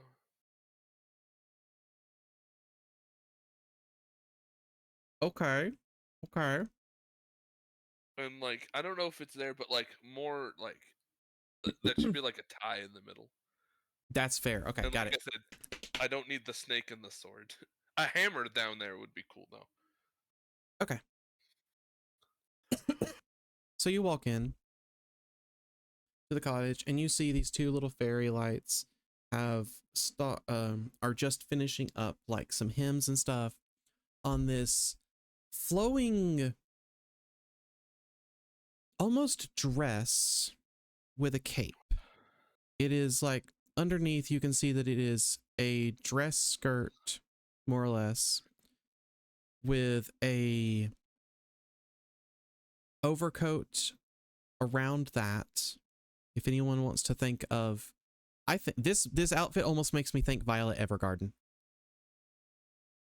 And then a cloak around the shoulders, but don't actually fall on the shoulders as Elle goes to change into this. But you have to put it on kind of in layers. So at first Elle throws on this kind of dress. It is very much a like skirt dress. The bottom of the skirt has these like, you can see in the little details on this dress of, or the hem of the dress, or the Yes, the hem. Skirt. The fucking bottom of the dress. I can't think. The bottom of the dress. You see there is kind of a ring around the bottom that is almost runic looking symbols, but you realize that each of them is a different style of hammer on the bottom. And as these form this ring, they form the foundation for a tree sprouting up from it with new leaves, or with leaves adorning all the branches.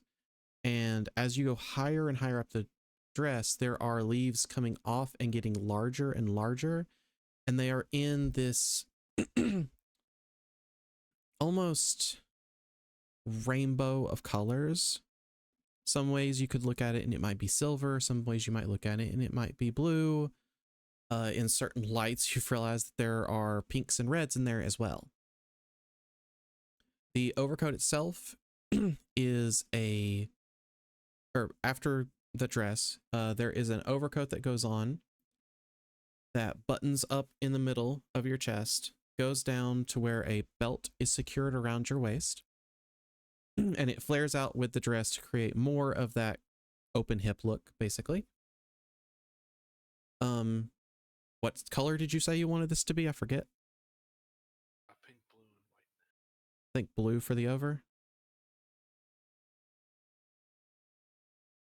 You put on kind of this overcoat slash button up shirt looking piece.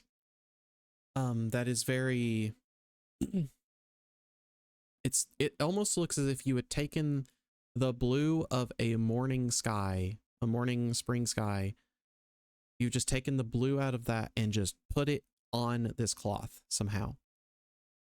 There are little accents coming off shoulders. The dress that was underneath can actually come up for a little collar up top.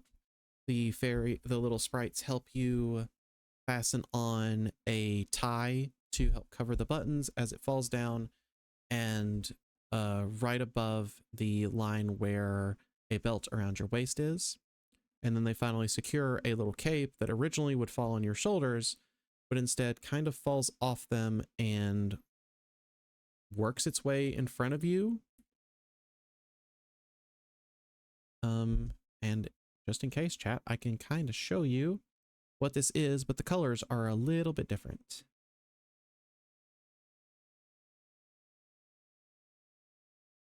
There you go, chat. Colors are a bit different, but there is kind of the clothes I was trying to describe. It's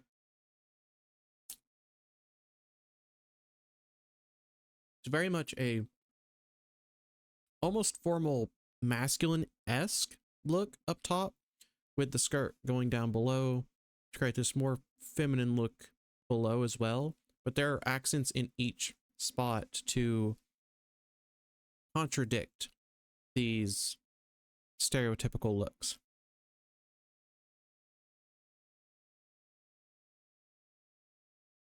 Kay loves it. I kind of do too. You see what I mean whenever I said it makes me think Violet Evergarden. If you want one, they're only $14.99 or $14.99, $149.99. It's also cosplay quality, so I don't know how I'd feel about it. Because that's something I'd be like, can I just fucking wear this places? It's only an extra small.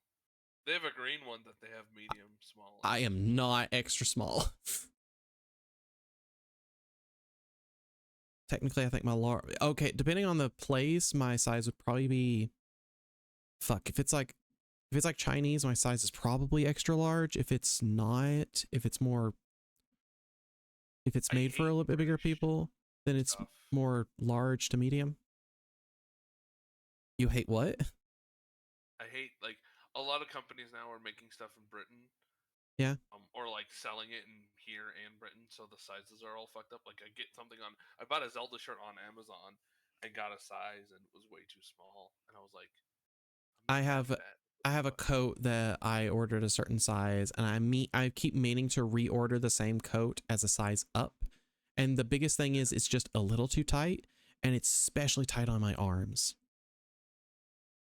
Also, every single time that that one of the places I work asks me what shirt size I wear, I go, that depends who you using.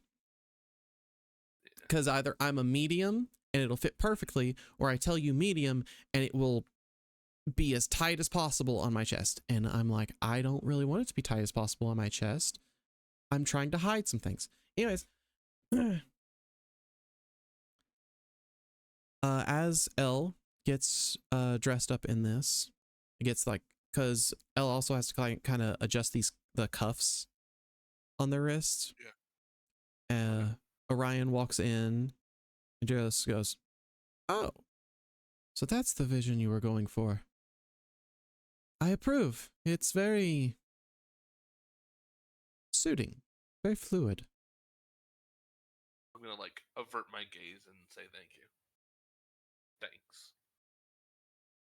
You are welcome, Landon, I think.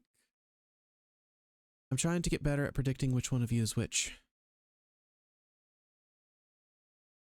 You were right.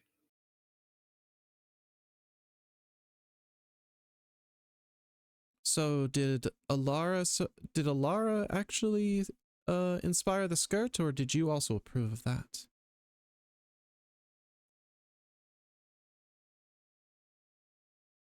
It was a compromise.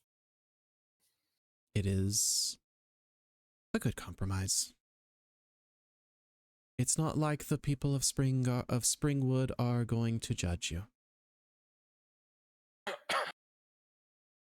And even if they did, you're the Spring Knight and can cause them a lot more problems than they need. All right, is there anything else you need before we leave? No. Very well.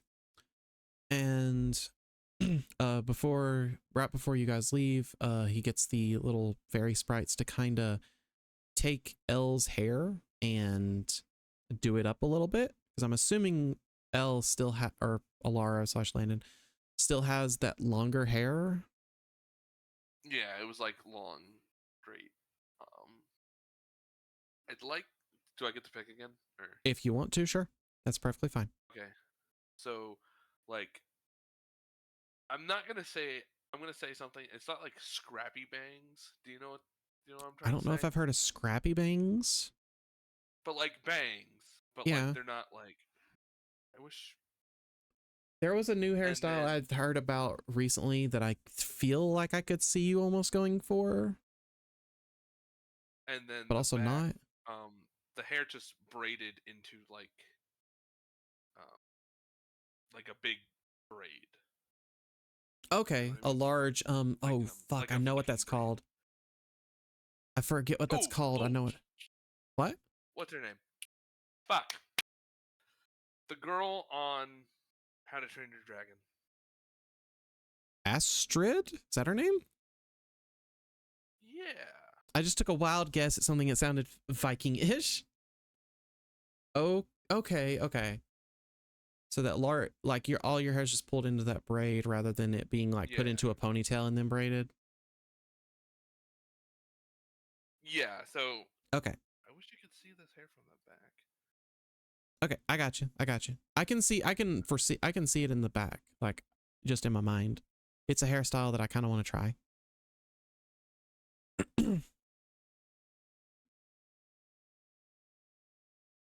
I wish I could remember what that braid style is called.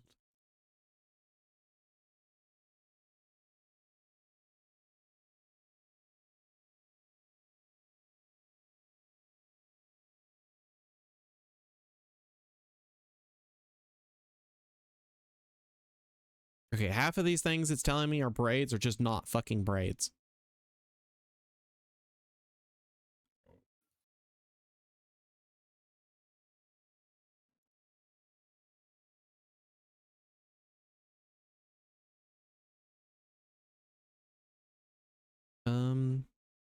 Yeah, Here, I got another one. Oh, okay. It's that. Yeah, Like this yeah. is the best picture I could get without it. Like most of them are from the front. and I was like, I need the back of the head. That's Sophitia from 6. Yeah, Anybody who has played Soul Calibur 6, just think of Sophitia. it might be 6. She's the hairstyle in all of them. Yeah. Okay. But yeah, they put Elle's hair into this style, and you and Orion head out. I would love for this webpage to fucking open. It's not going to.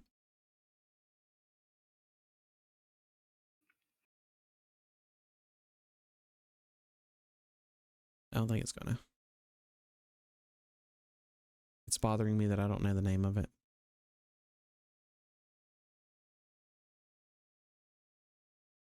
Was it? Am I stupid? Is it Fishtail?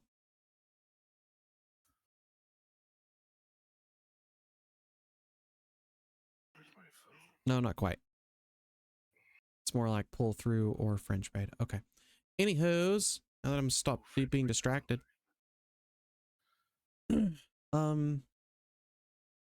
You both basically walk through a portal. Like Orion kind of holds his arm up and kind of waves his hand a little bit, and you see a shimmer appear basically in reality, right in your path. And as you both walk through this weird warp in reality, you kind of, or Elle kind of closes their eyes for a little bit, and when they are reopened, you both are in a blossom-filled town. You see there is bountiful there's basically bountiful crops everywhere.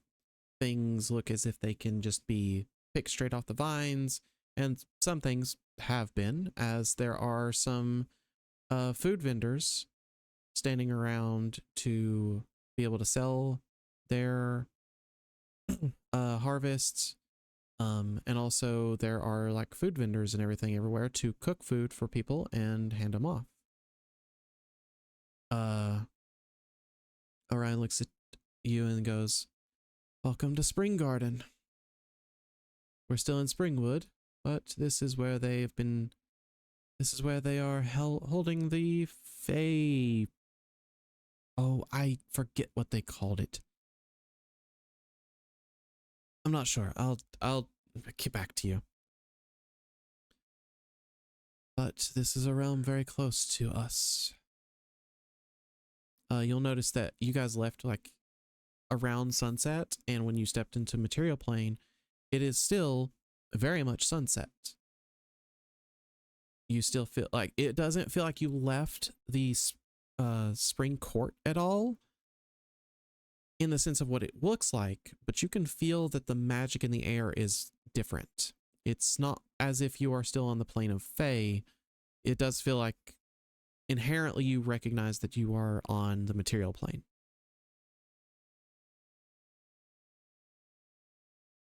Huh. What should we do first? I believe technically I could leave that up to you, since this is supposed to be your reward. I met my knight.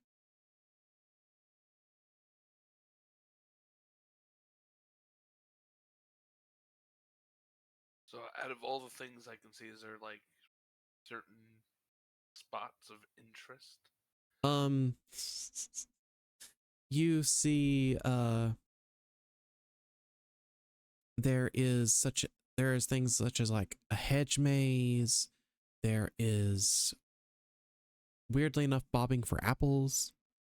You see a table set up with a bunch of cupcakes on it, and a couple people are sitting there eating cupcakes.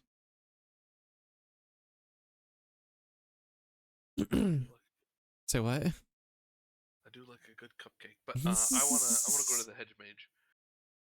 Okay. Oh, Elara, are you sure you don't wish to take part in the cupcake eating contest? She can go when it's her turn.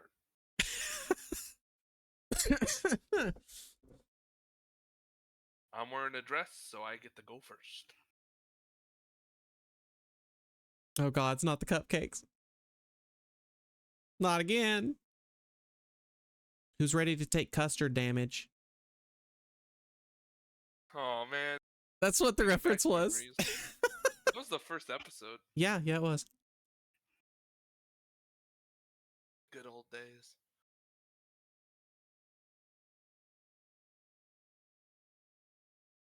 Elle heads towards the hedge maze.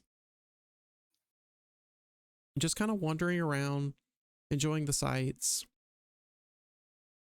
As you're kind of looking around, you see like streamers and posters basically of what are very artistic renditions of some of the higher fae, some of just fairies in general, some like pixies. There are some people who are dressed up as are dressed up as like satyrs, and there's even a couple of people there's even someone dressed up as a dryad walking around. People have put faces on trees to signify treants. As Elle is making their way through this just kind of hedge maze, you happen upon a a little gnome sitting crouching next to one of the walls, and looks as though he is just kind of whispering to a little squirrel.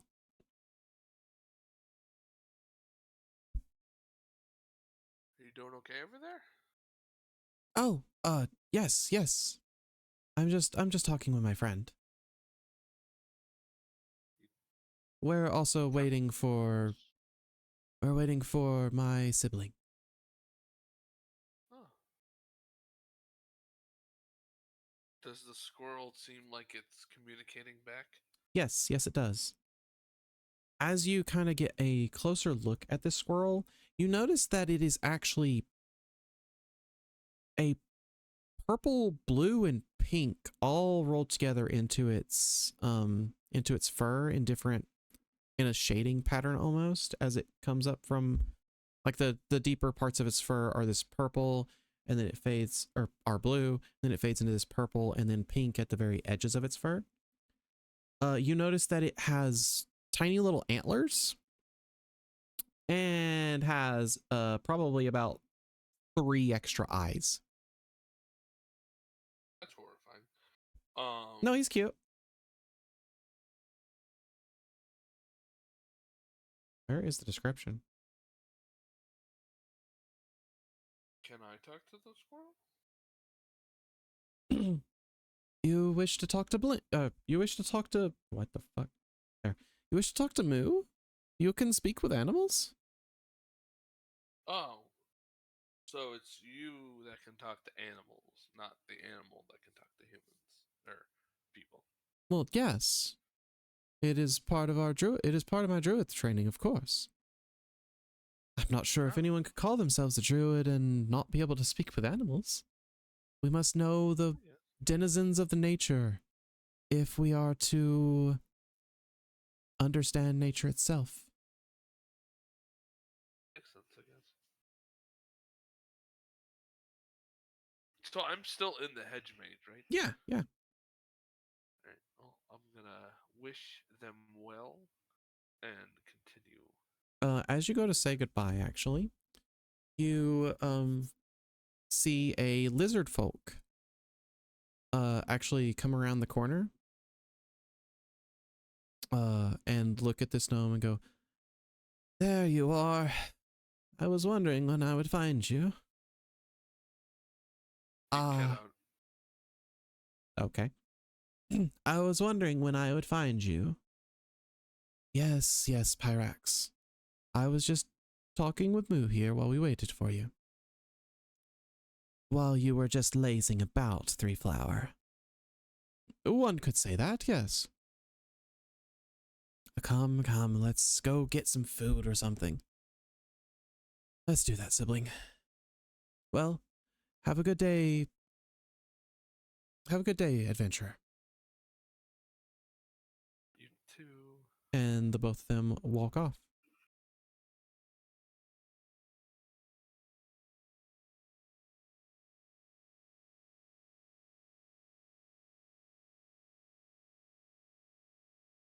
Right. I'll continue on. Okay. As you as you continue walking through this hedge maze, just kind of wandering around, nothing else really stands out to you other than the occasional festival goer just either face painted or dressed up, or even just walking around with some weird little fey trinket. You notice that you are slowly getting closer to the you are slowly getting closer to the middle or the center of this hedge maze. And for some reason, it seems that everybody else can't quite find their way to the center of this hedge maze. Every time you see, in fact, you find an opening at one point that everybody just keeps kind of walking past, looking as if they just can't find it.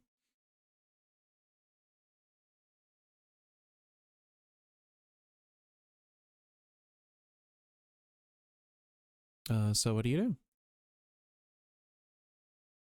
Oh, others can't find the exit, but I can. They can't find how to get into the center. Yeah. But you are but I watching can. you're watching them walk straight past this entrance into the middle. All right. I'm gonna like look left and right and then walk into the middle. Okay. You walk into the middle and you see this, how to put it?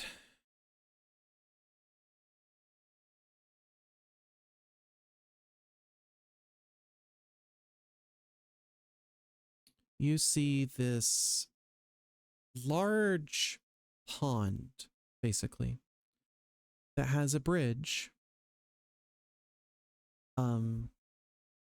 Has a bridge to a small island in the middle of it with a naturally made like little stepping stone rock bridge going to a third. There's a second and a third island in the middle of this large pond that doesn't seem like it should fit here. And you find yourself kind of pulled towards this third island in the middle of all this that has a shrine on this third island. I'm gonna go up to the shrine. Okay. You go up to the shrine and you see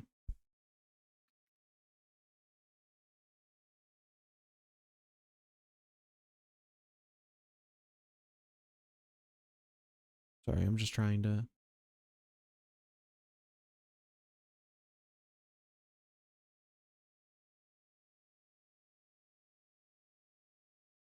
okay.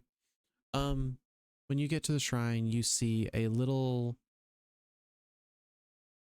what looks to be a deity figure holding a orb as a statue.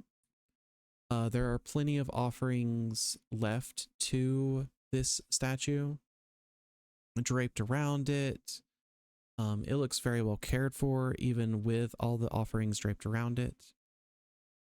And as you kind of bow to it, or actually, sorry, I'm taking control of L. I didn't mean to do that. But yeah, you I'll see bow. this. As you bow to this deity figure, you kind of you almost recognize it as more of a catch-all for the world's religions, the world's gods and goddesses that they follow. But you bow, and when you rise again, you actually see a little owlbear cub peeking its head out from the corner of the temple. or the shrine, sorry, not the temple. I'm gonna look at it for a little bit, see what it does. It kind of is peeking its head out, looking at you, and when you look at it, it kind of widens its eyes a little bit and scurries back. I'm going to gently approach and try to get closer to it without frightening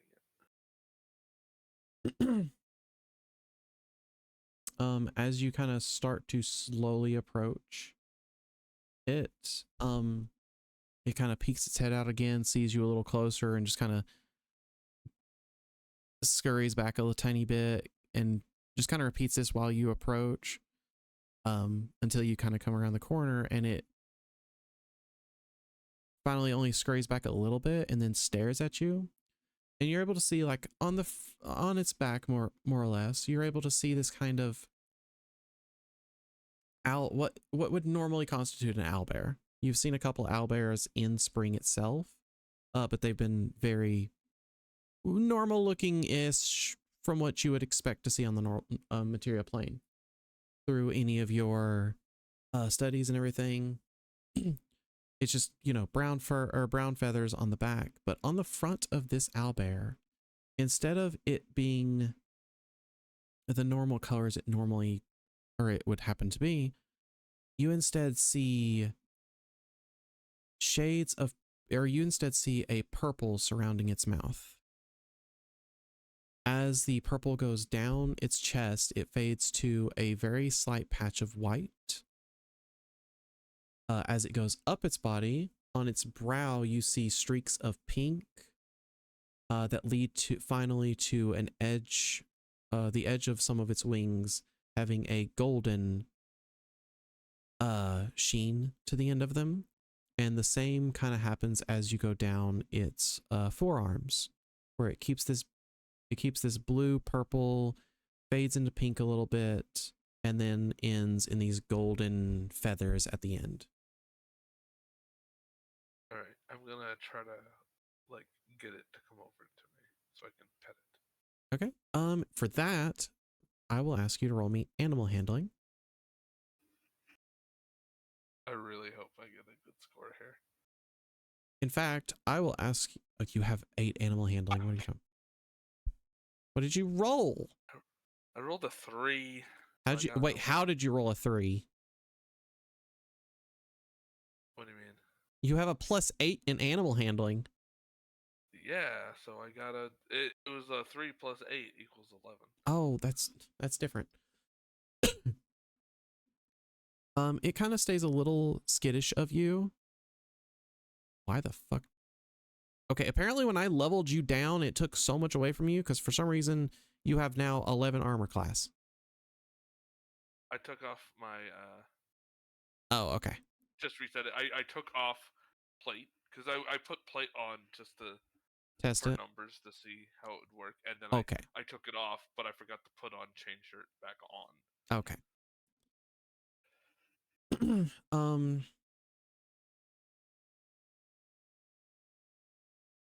But it kind of stays a little skittish of you at first until it kind of sniffs the air and slowly approaches you. And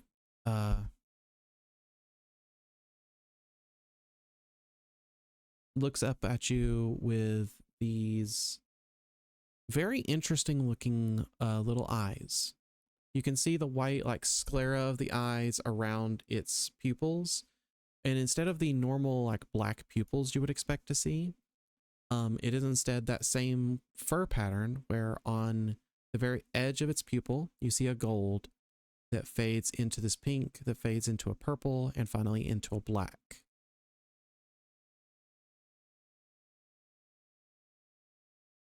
And it looks up at you with these extremely colorful eyes and just kind of stares at you, seeing what you're going to do next. I'm gonna try calmly reach my hand out and pet, non-threatening. You're still going to have to roll me animal handling again? Come on. No. can't be worse than last time. It's true. 18, that's better.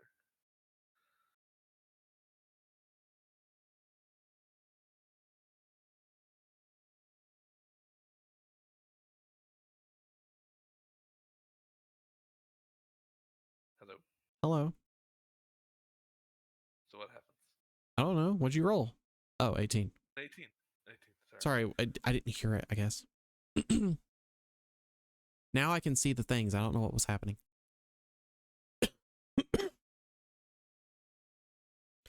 Yeah, you reach your hand out and it kind of jerks its head a tiny bit whenever you go to pet it and just continues watching you, and you graze your hand across its head, and at first it kind of jerks down away from you and sniffs up at your hand, and then you go to pet it again and it kind of relaxes a bit and watches you as though almost as if a cat would, before kind of relaxing and letting you just pet on its head and go down its back with your hand. And it kind of slightly closes its eyes as it's enjoying the pet. Oh.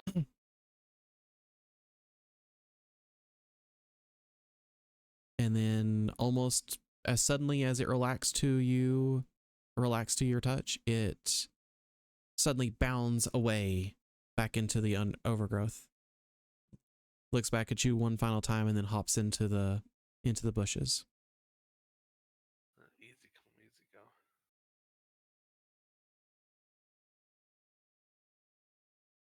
Well, that was strange.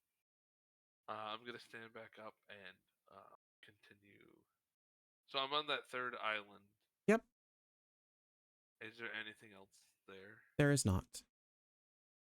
I will traverse back to where I came from. All right. You go back across each of the islands. You see more little tiny like light shrines on your way back through, and then you cross the threshold back into the hedge maze. And as you kind of glance behind you, the entrance into the center of that hedge maze is gone. Huh. Interesting. So can I? Is there only one entrance to the hedge mage? Finding your way out is fairly simple. There were actually about 4 entrances to the hedge maze. Okay, so I'll come out a different entrance than I went in, if you know what I mean. Okay. In order to do that, I will ask, how do you determine which path to take to get back to a different exit? So I'll take. So from the center, how many entrances or how many paths are there? Technically there's only one in the center that you can get to. So I have to turn around and go back to where I came from. At least for this. After that, how would you think to navigate to a different entrance? Can I just navigate the way I came from? Yeah, that's fine. It's just retracing your steps. Yeah, I'll just do that. Okay. In that case, could you roll me? Nah,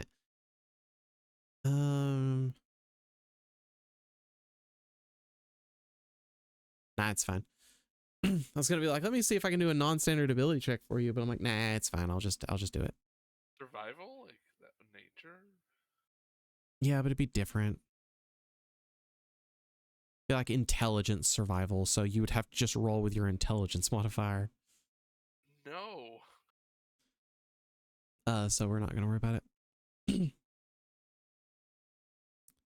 Yeah, you find your way back out, and as you find your way out, you look over and see that Orion is celebrating at that cupcake eating table as a guy is announcing his victory for eating the most cupcakes between all the all the party goers right there. And the last thing you hear him say is basically, "What do I win?" And they go, "More cupcakes." That's funny. So I'm gonna switch. And what else is there? You're switching to Elara? Yeah. Okay. Basically, I don't know, things you would see at a festival. Like, there are stalls everywhere of food vendors, whether that is buying raw ingredients or if it is buying food to eat right there. Food. Yeah. Yeah. There is little contests such as the bobbing for apples or the cupcake eating. There is vendors of little trinkets. There's face painting. There's places to help with costuming.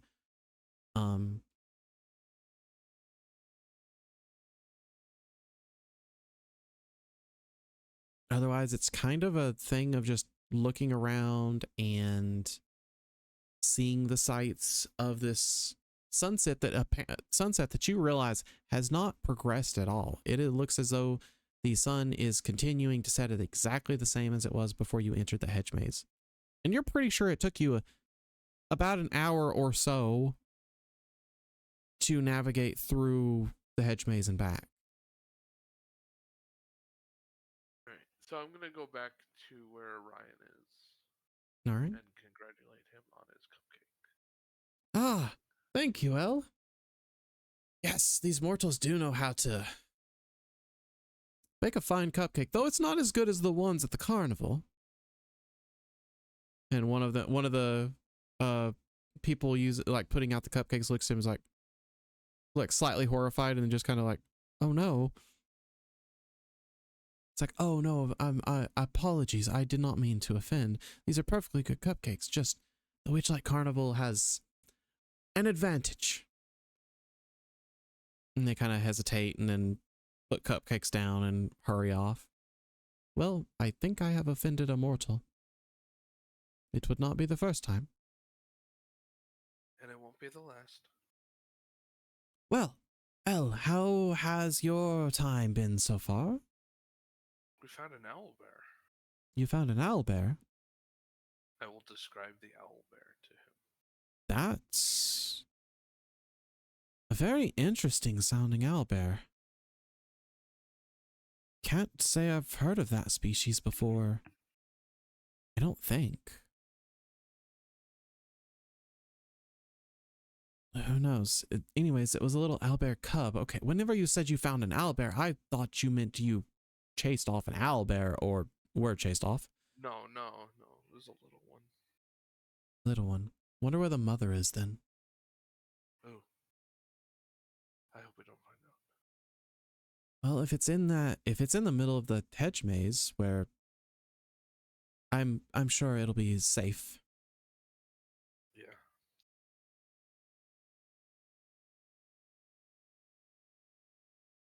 Is there anything else you wanted to do, or? I mean, I'm fine just passing time until you are ready to go. If you wish to stay, we can stay. If you wish to go, we can leave. I will go around and take in the sights. Okay. And maybe find a stall of food that I would like. Okay. You're able to find a stall of some food that the both of you are able to enjoy. Your plate is a little bit of a contradiction. You have, like a fruit salad-esque thing on the plate, and then I don't know. Turkey leg wrapped in bacon. Yeah, we'll go with that. Oh, I did not mean to roll that dice. You bring the turkey leg wrapped in bacon back to life as a pig and a turkey combined. It is a hell spawn. Kidding. I just woke up my computer.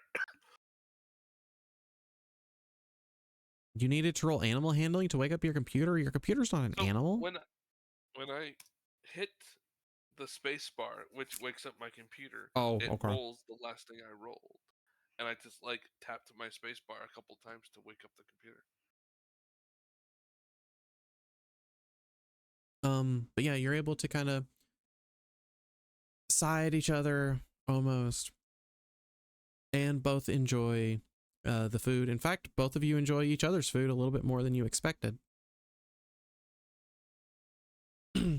Like at first, it's like, oh, I want a fruit salad. That just sounds fresh. And Landon's like, yeah, but I want a turkey leg because I want meat. It'd be funny if they wanted each other's thing. And they're like, okay, you know what? This is kind of fresh, and we do need some protein.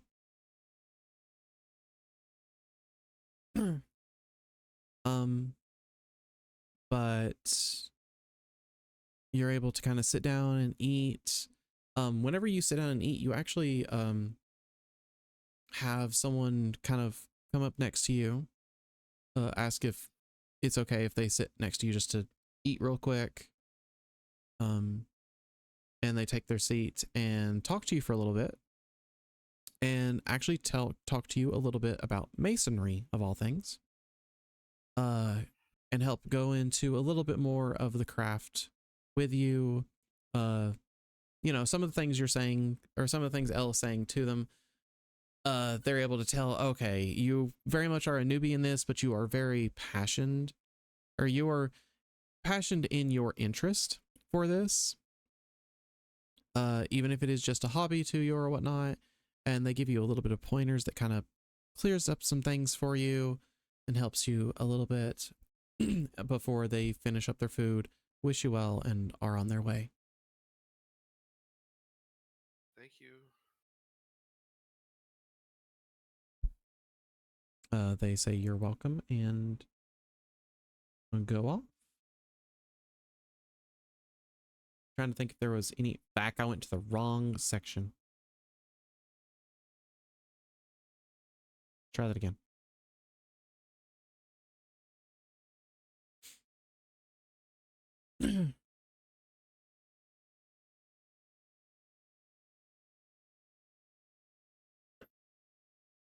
Hey. God damn it, cat. Hey.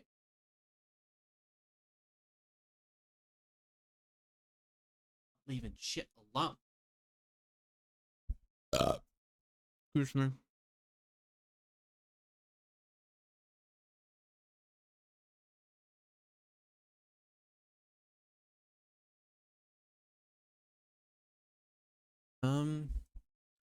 As you are kind of sitting there, or walking around, taking in the sights and such,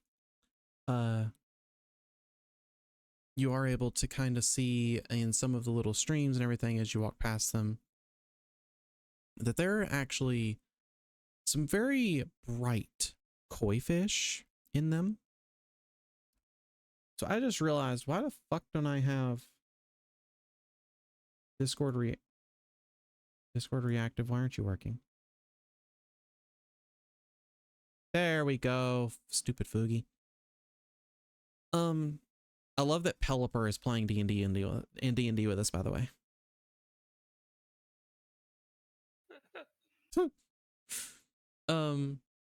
You're able to see these bright koi fish, and at first you're just like, okay, they're bright, they're, you know, pretty good sized koi fish, and then every once in a while,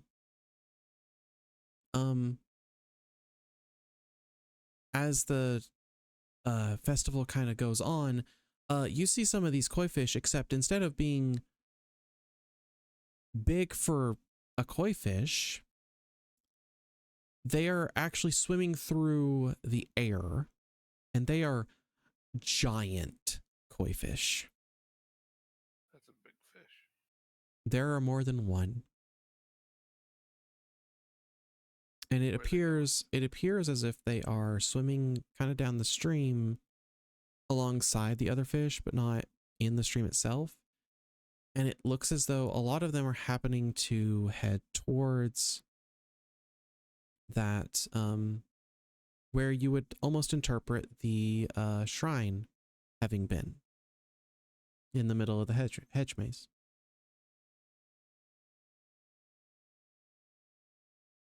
Huh. I will follow the fish. Okay. You would make your way back through the, like, as you follow them, you see that they go into the hedge maze, and you would, attempt to follow them through the hedge maze. But even though you've navigated that way before, you can't seem to get to the center of the hedge maze in the same way.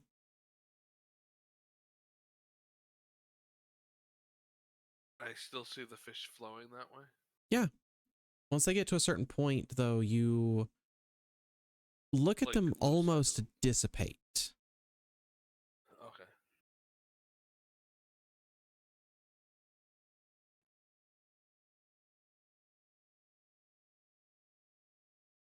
Is there anything else you want to see to do? I will. I think that'll be it. All right. I think I'm good. Elle makes her way out of the hedge maze. A little disappointed that you couldn't really find exactly where the koi fish are going. And Orion happens to be sitting there, weirdly like chewing on a leaf. Is that healthy for you? What do you mean, is it healthy for me? Why wouldn't it be? It's a leaf. Yes, and it came with the sandwich they gave me. I didn't think it made sense to put it on the sandwich, so I took it off. Okay. Well, I mean, why would you make a sandwich with three ingredients, but have each of them actually taste better by themselves? So you took apart a sandwich? No, Well, I don't. Well, yes. I thought the bread tasted great. I thought that the bacon tasted great, and I thought the tomato tasted great, and now I'm eating the lettuce, and it also tastes great. Okay, you can take me home now. I'm just gonna be defeated in that conversation and just not even try. Well, you're just eating a deconstructed BLT. A B L T. No, well, yeah. I was gonna say it's a BLT because he ate the bread. They had this weird sauce. Okay. They had this strange psychopath behavior. They have this strange sauce on that bread, though. It was it felt slightly creamy and oily. I don't know. What mortals will come up with next it'll always astound me. Anyways, we can go. And he waves his hand, creates that warp. Did you eat your monies? What? Did you eat your monies? It would be funny. Does that let us help you with your Polaroids? Oh my god, don't you start me again. Don't you start again. I'm sorry. What? Did you just eat your money? Polaroids! I need to get the sound clip of, does that help you with your Polaroids?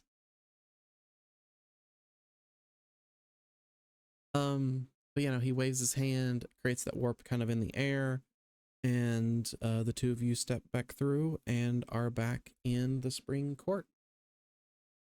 And with that, chat, really quick, we are going to take a BRB. I got to use the bathroom real quick, and it'll give us a nice little break point right here. Yeah. All right, be back, chat.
left.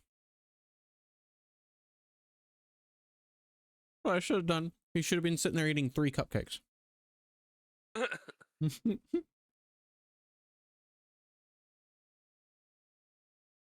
Elara just goes, why do you have 3 cupcakes? Well, that's all that were left. Why'd you eat so many before coming back here? I said that's all that was. Right.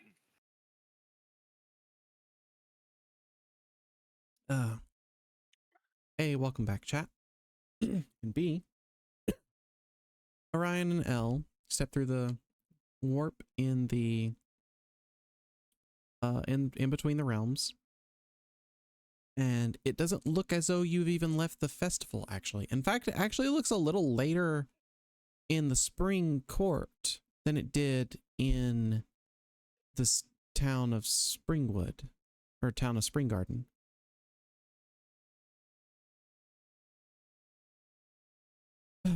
Well, it has been a fairly eventful day, I would say.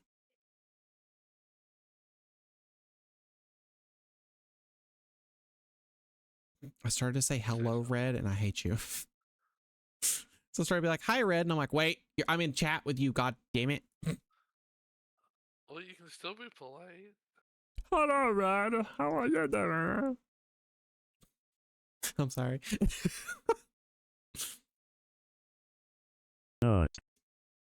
Why are you like this? I don't know. I suppose I shall let you turn in for the night. My spring night.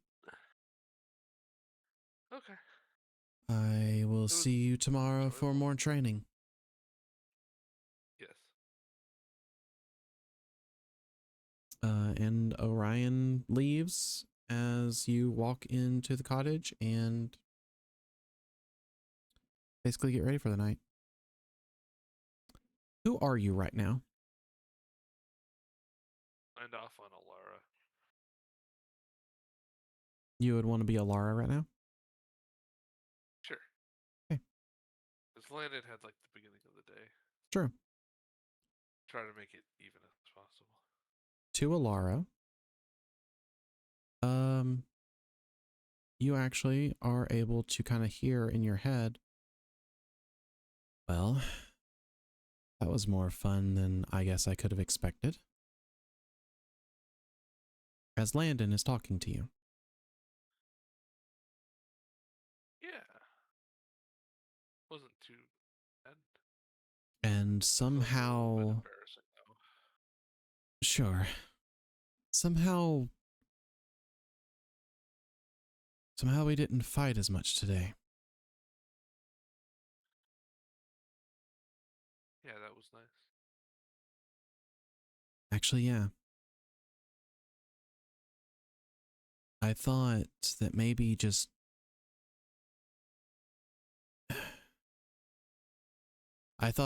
just being this overly aggressive version of ourselves and putting you down was the answer. Just repress you until you disappeared. But I'm not sure. I'm not going to say that these days are always going to be here, but it's a lot less tiring to fight about ourselves instead of just try and go through the motions a bit better. And I think being more considerate of the other person's feelings is gonna go a long way.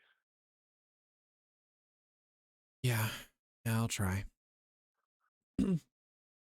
Hi, T. was I never knew talking you about left. me, too.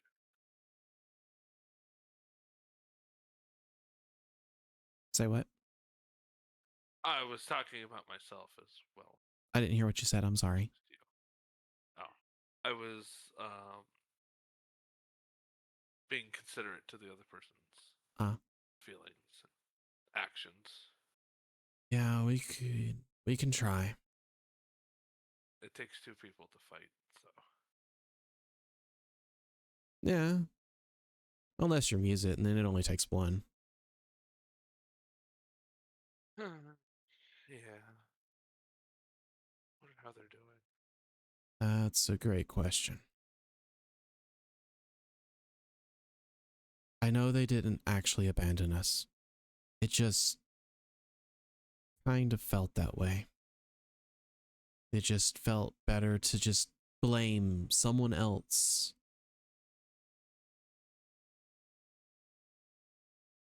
than to think that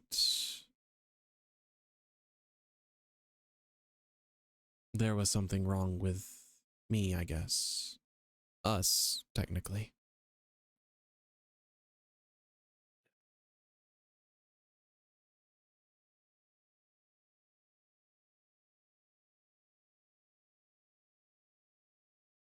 I don't think they would either, but I don't know. I've always had an issue with self-esteem. Yeah. Yeah, we have. I guess we'll see what Orion has planned for us tomorrow. It's gonna be a lot of hard work. Probably.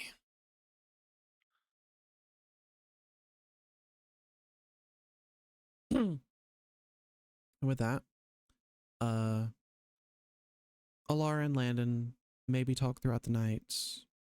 But either way, eventually, you fall asleep.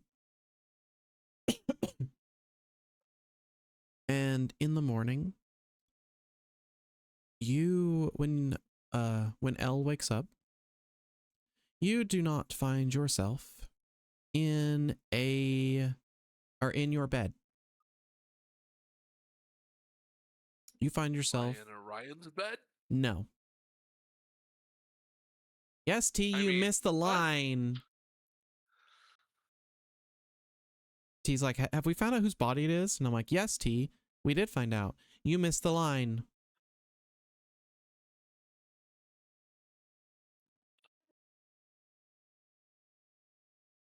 No, you are laying in an orchard. At least you have a Costco. I need to stop talking with T. We're doing D&D. T, by the way, just so T knows, the line was neither of you are the original, because both of you are the original. And I don't know what the fuck you're talking about. That's boring. The fuck you. Wait, what's boring? The orchard? No, T's like, well, what the fuck? That's just boring saying it's both. You're boring, T.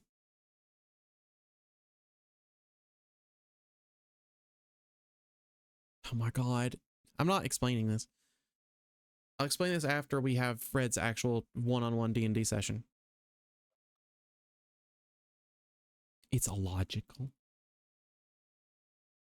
And before, T has never met a gender fluid person.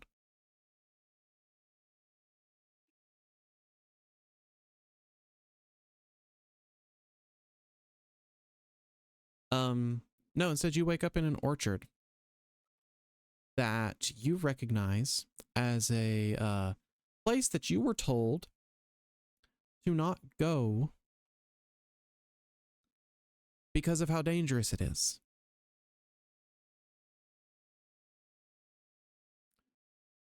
Because in this orchard, as you kind of wake up, you are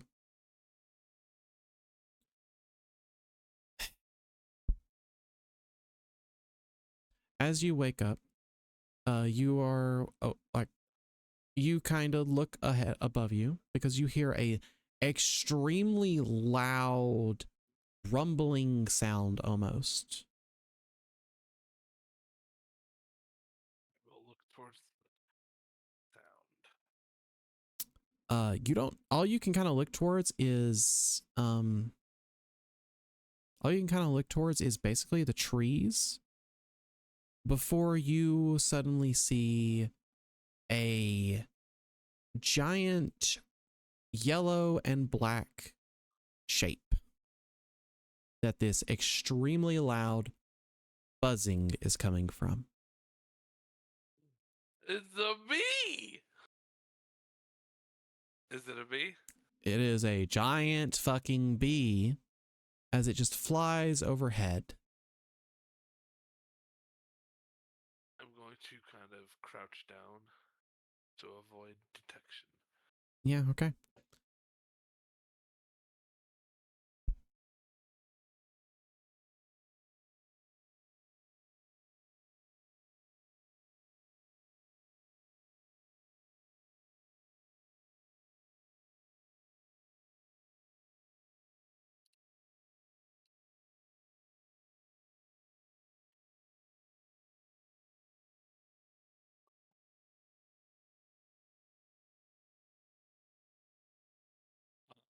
I'm gonna kind of try to talk to Landon and see if he knows why we're here.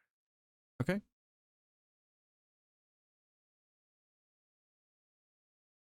What do you mean? We both just woke up. Oh, I didn't know. Why? Damn that Okay. prince. Really think this was Orion? He told us not to come here. Because it's dangerous. What else would he want his knight to do besides train for danger? Well, if it's part of the training, then I think we should do it. You want to go out there and have to hide from the dire bees? I don't want to have to hide. I don't want to have to rely on others.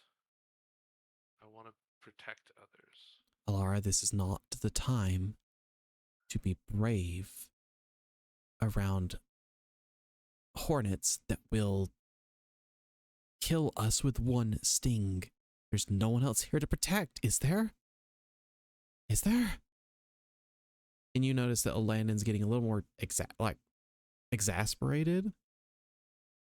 Are you okay? How are you okay? Chill out, man. How are you okay?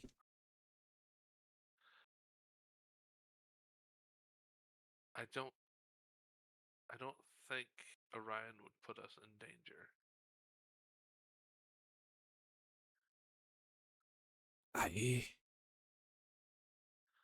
Do I see anything around other than the bees? And how many bees are there?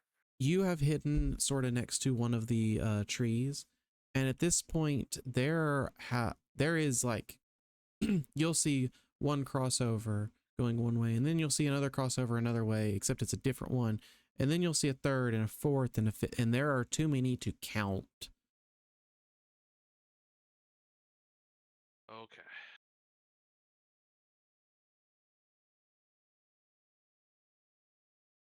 Have any suggestions? Well, we leave. We make like these trees and leave. We gotta be careful. Yes, we do. I don't really want to deal with the dire spring bees. All right. Which way do we go? And he kind of sits there and thinks for a bit. While the two of you are doing this, I think that way, and he kind of directs your attention a certain way, Okay. basically to your left. So I'm gonna try to move in that direction. Okay. As you are making your way through this direction, shut up. Sorry. As you're making your way through this this orchard, yeah, you don't see any other beings around other than these giant wasps flying overhead.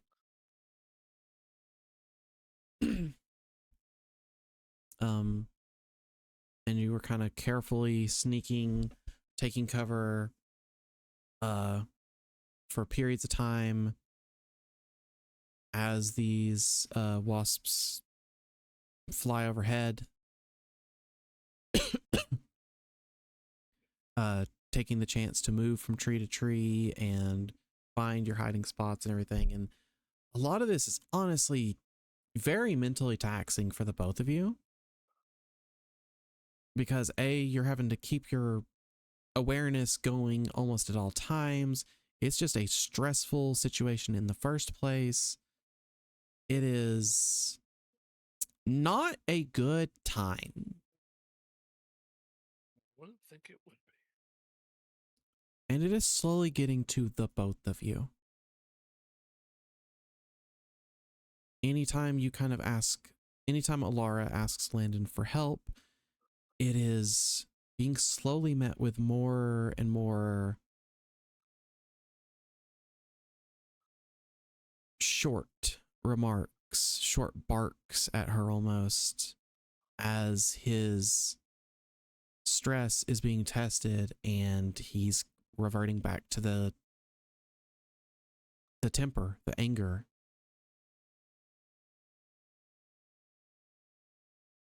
And neither of them can get focused enough to just allow you to switch.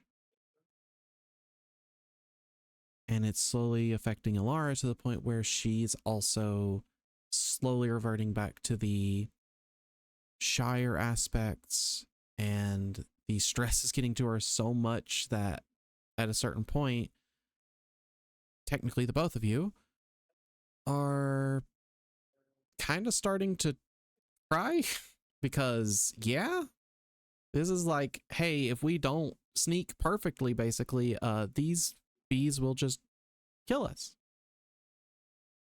They will attack the intruder and kill.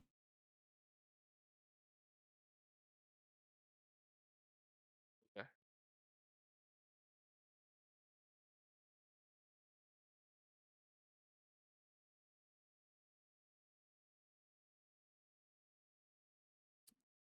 And Elle makes their way through this orchard, the safest that they can, which is just about a snail's pace.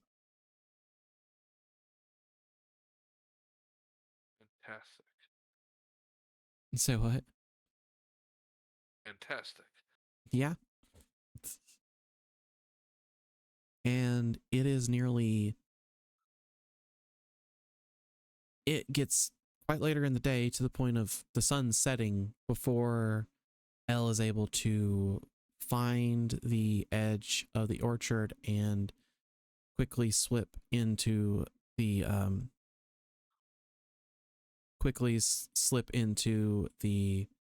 eternal forest that surrounds a lot of spring.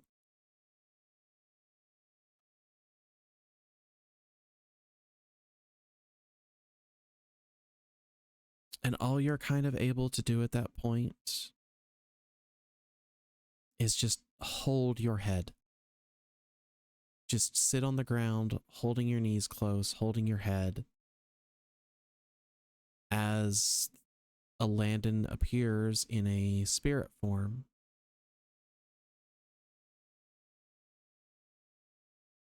And just is able to start pacing around and trying to just like kick the earth, even though he's a spirit, he can't really kick it, and throw things and whatnot. And it is playing hell on Elara's mindscape again because of this.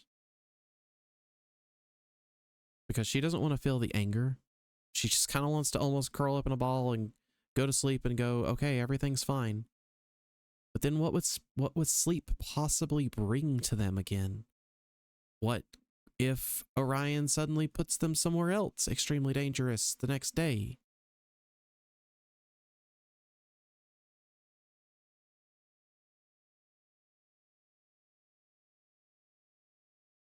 So, how close are we to the edge, you said? Oh no, you're out of the orchard. Oh, okay. you have found the eternal forest tree line and hidden pines, some trees that are not connected to the orchard. And it is actually like you guys know that the wasps cannot go out of the orchard.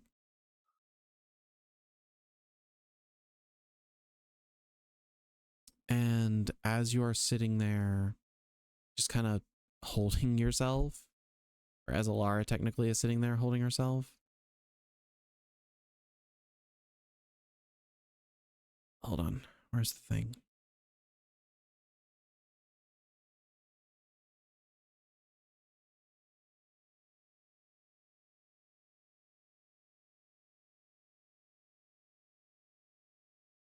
You see Orion walk up to Elle and kind of stare at them.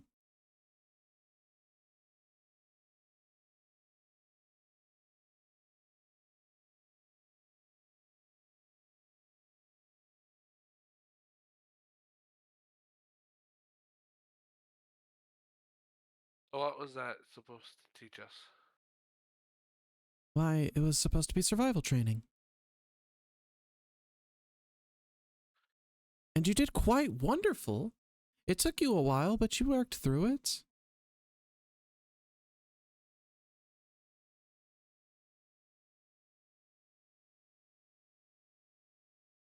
Is this gonna get easier? Probably not. But life doesn't really get easier either, Knight.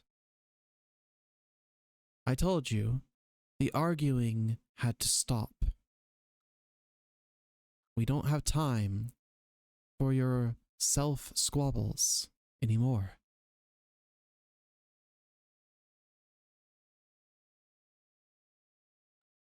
Well, we didn't argue. That's something, I guess. You looked as though you were about to start, however. We didn't.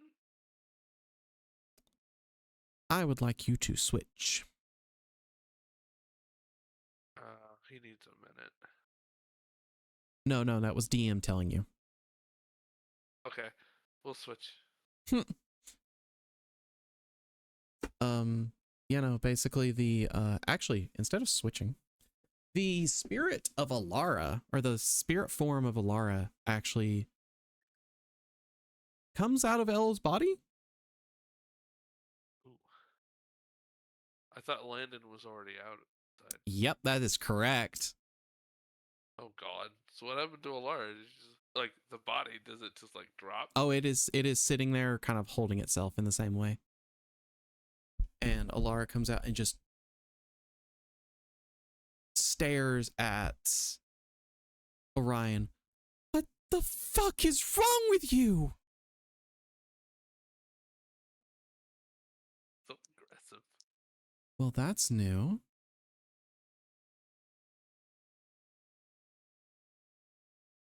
Did you fail to... What?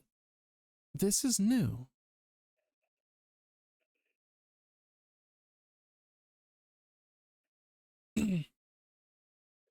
And as both of the spirits are outside of the body, and Elara looks as if she is ready to tear Orion apart. She is so upset and mad. She is basically starts trying to scream at him with tears just streaking down her face. And Elle's body starts screaming as they grip their head tight, and a force of wind surrounds them, just pushing everything away. Trees are being shaken, leaves are flying everywhere. And it even pushes Landon and Elara back. It pushes Orion back and onto his back. Like he just falls straight on his ass. Ooh.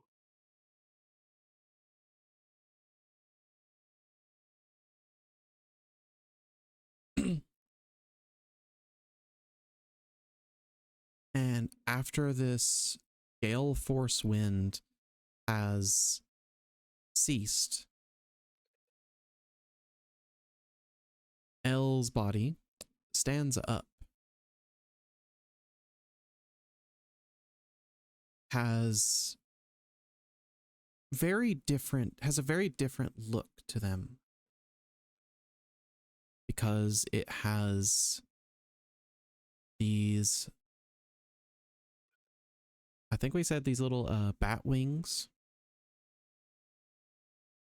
and a tail produced with little horns coming off of their head. And they stalk very sexually over to Orion, help him to his feet, look back at the both of you with a sarcastic little wave, and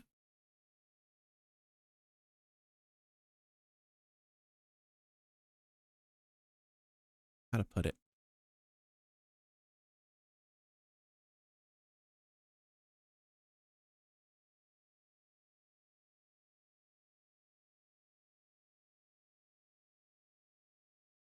I know how I've got it. I know I've got written, but I don't know how much I want to say that because it implies things, which I don't actually want to fully imply.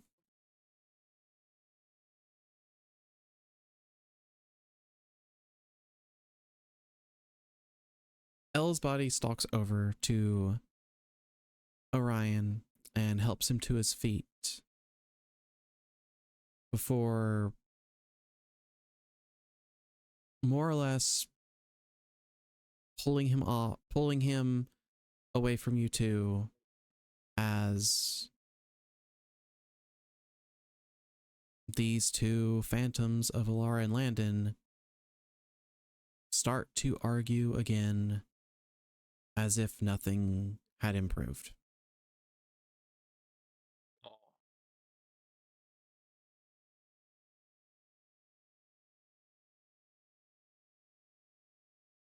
Days later,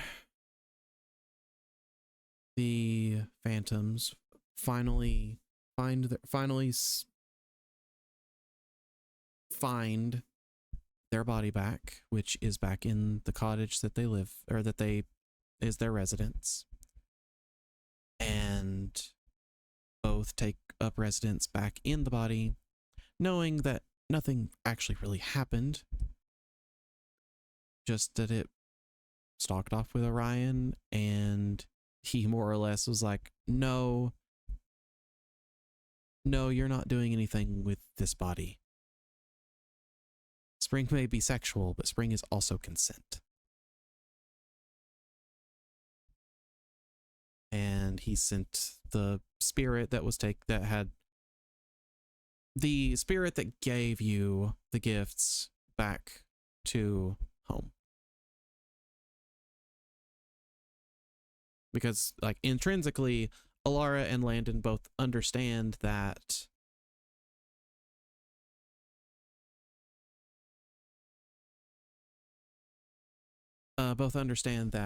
their spring night powers, their gift, comes from a succubus and an incubus. And that is the thing that they've been worried about, is because neither of them feel extremely comfortable about getting intimate with someone else, especially when they don't even know what to exactly call themselves in this regard. Yeah. And also because until the one day they weren't even really comfortable with each other, and now that's back on shaky terms again. Back to square one.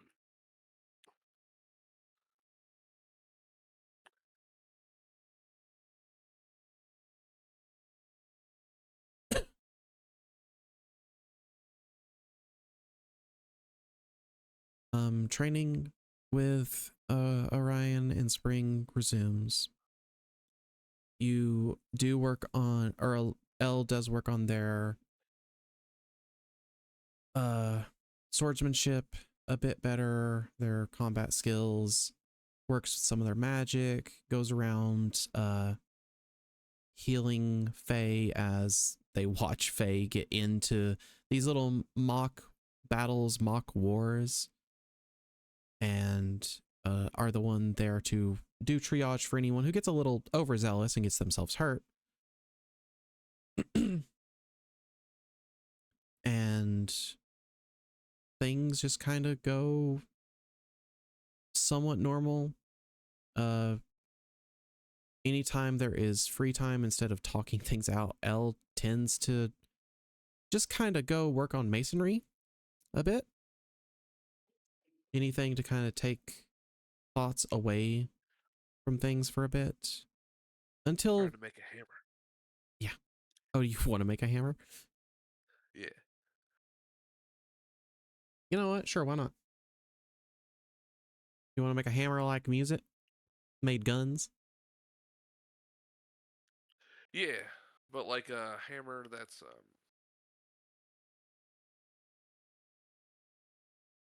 can it like aesthetically be a warhammer, but in actuality, wait, what is a warhammer? Is a warhammer one-handed? I think a warhammer is two-handed. Okay. Because I know there's like just you know how there's a long sword and a great sword. Yeah, the great sword is two-handed. Yeah, I want it to aesthetically be the two-handed weapon, but I physically be the other one. The warhammer is actually, the warhammer is versatile. Yeah, I think the maul is. I guess the two-handed maul version. is the two-handed, yeah. Yeah, but like I want it to be like visually like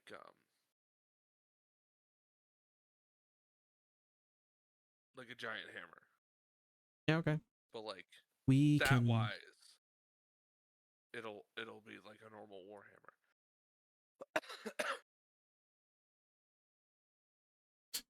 He's like, I honestly think weaving is more makes more sense because of Bukai, but it has no use or whatever, basically. And I'm like, you can make armor and weapons. Like, not great weapons, but you can make armor and you can make cloaks and shit, and all that can be enchanted. You can make a cloak of invisibility.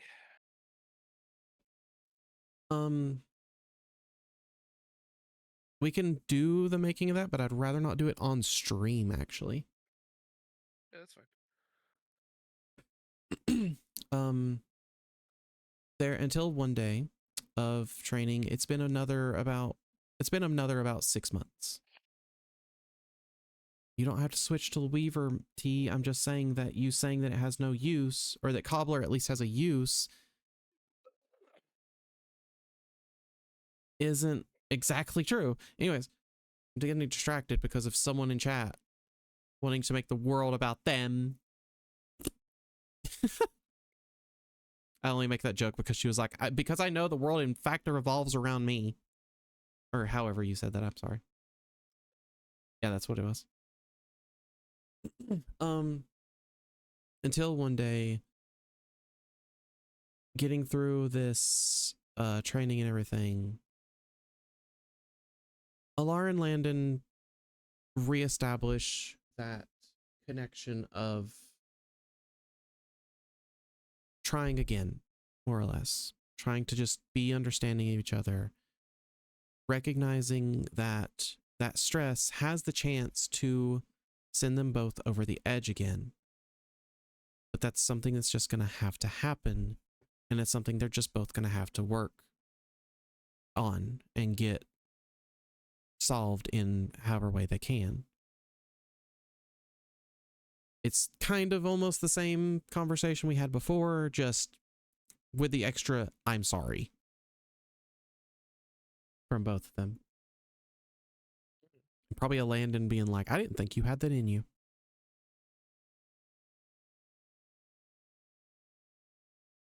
But the two of them kind of do eventually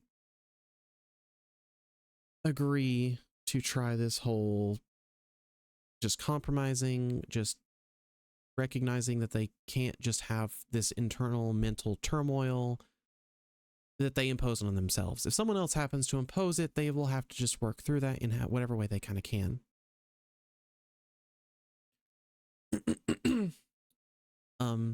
And as they kind of figure this out for about a week after the training, things are going okay. It's kind of stressful. They're both trying to be forgiving of each other, though, so it never really blows up to the point that it did. They don't lose control over themselves as much to let the succubus or incubus side of them out, really. And one day there is a knock at the cottage door, and it is, again, as per usual, Orion, but he actually has another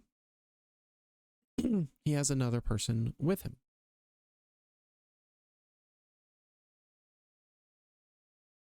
Answer the door.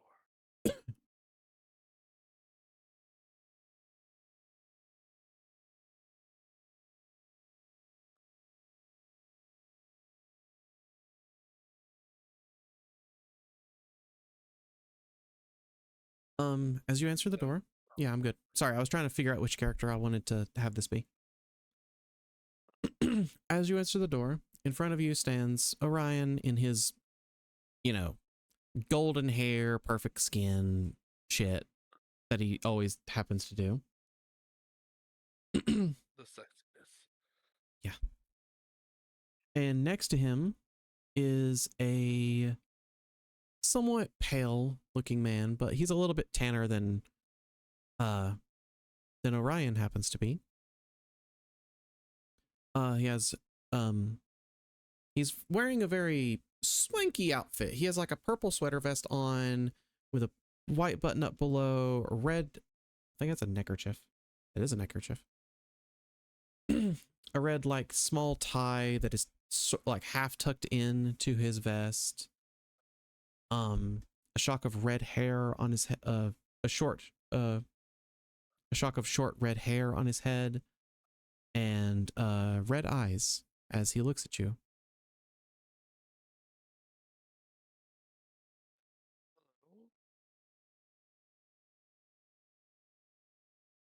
Hello, Elle. Hope we didn't disturb you too much. Orion says to you. No, no. Well, it has been another... sorry. Well, Spring has another job for you. This one is an actual job, however. Alright. This here is a benefactor of an organization that we have contracted. Due to a situation that developed in Fairy a few months ago,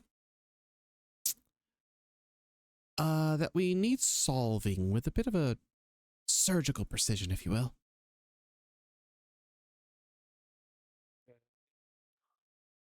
I will hand it to you, Mr. I'm sorry, I forgot your name. It's Humperdinck. Yes, hello. This is Mr. Humperdinck, and he is here to talk to you about his organization. Look, I know this sounds like a religious pitch or some shit. Yeah, I promise you it's not. My name's Humperdinck. I represent an organization, well, technically we're just an organization of monster hunters.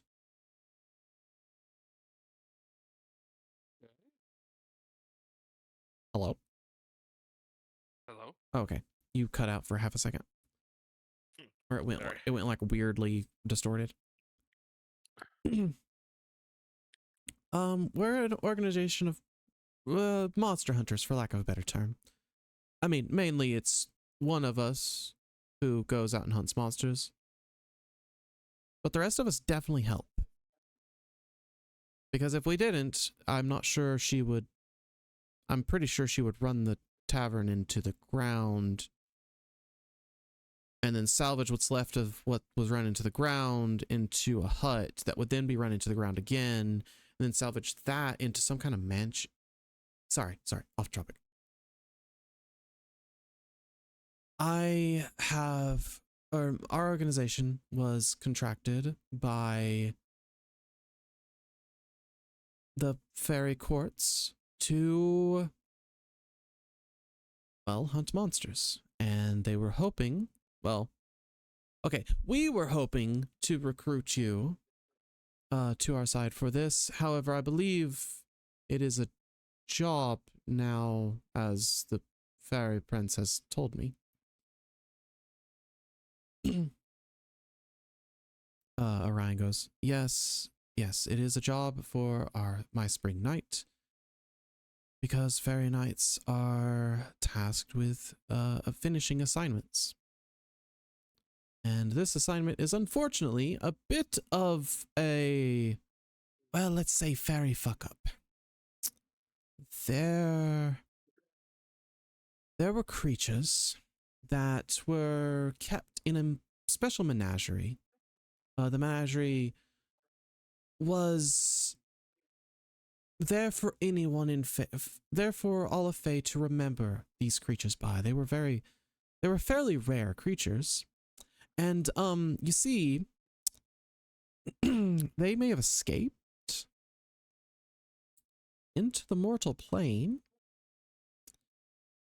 which could lead to a lot of destruction and could lead to some unforeseen circumstances of ripping the planes apart. Sounded like Lucifer for a second there. I mean, Orion totally channels Lucifer. I'm not gonna lie.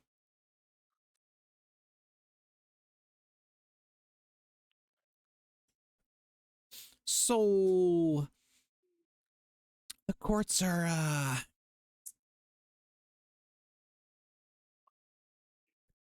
being tasked with providing our knights to take out to solve the problems with these creatures that have escaped. As it has been put to me, the reason we are sending the knights and having these surgical operations, these very subtle operations, is because if Mab and Titania had their way of being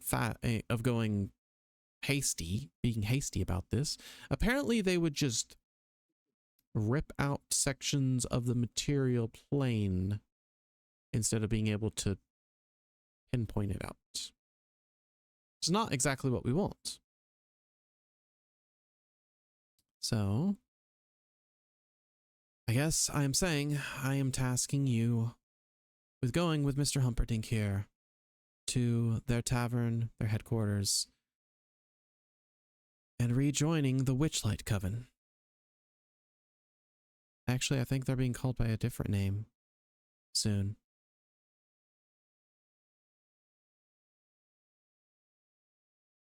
I'm asking you, Elle, to become part of the Witchlight Court.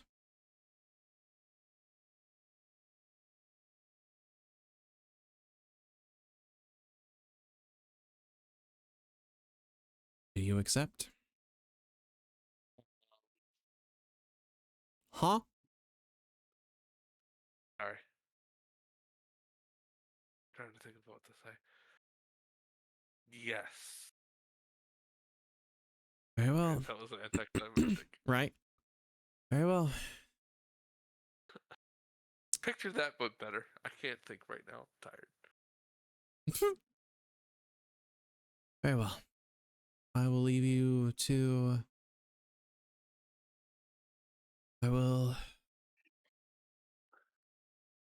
It'll be different around here without you, Elara. For one, some fairies will actually get their work done a lot better instead of thinking they can chase after the spring night.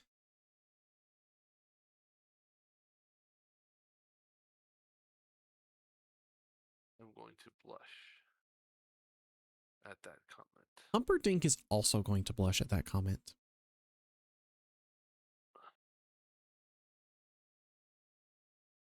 Farewell, Elara. We shall see each other again soon, don't worry. My door is always open to you. But it may be a minute. Thank you. I wish you luck. And he turns around and walks away, glancing over his shoulder. Or he stops at one point and glances over his shoulder at you.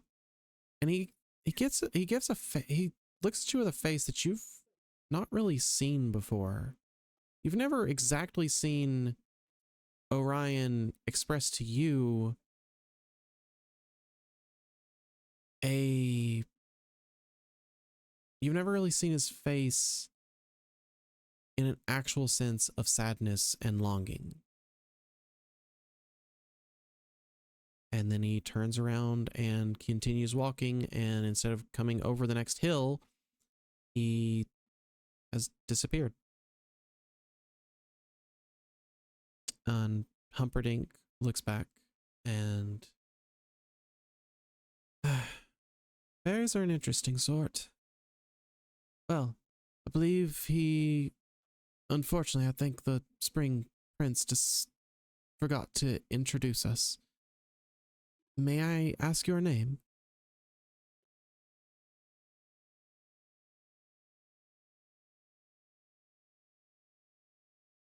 Don't think too hard, Red. Sorry, Elara. All right. Well, it is a pleasure to meet you, Elara. Again, this is going to sound weird. May I come in? Oh, yeah. Thank you. Sorry. He steps through the door and actually closes it behind him. Now, again, this may sound a little weird. The tavern is a bit strange. I have some concoctions that are from our barkeep, Lutetia. And he hands you a flask and produces one of his own. We need to drink these and then walk back through your door. Okay, that's not weird, but I mean, no, it is a bit weird, but you'll probably okay. You've been living in Fairy for this entire year, from what I've been told. yeah. And from what I was told, also your coven court was also experienced some weird things. So yeah, this is pretty weird. It's probably just going to get weirder. Cheers. Cheers. And he raises his flask to you, and you both drink it down. And it is, I mean, it's alcohol. He kind of shudders out and is like, Oh. What? Oh.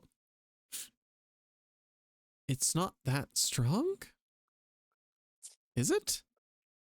Do you think Elara drinks that much? The Humperdinck doesn't know.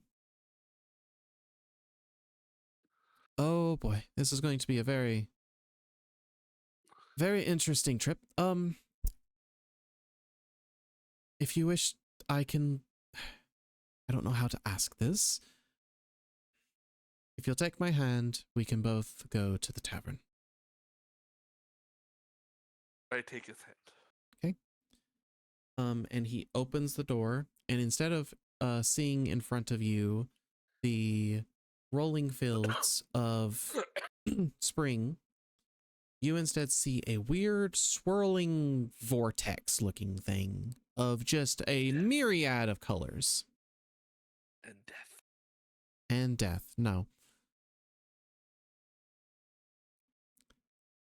And he leads you through this doorway, which has turned out to be a portal.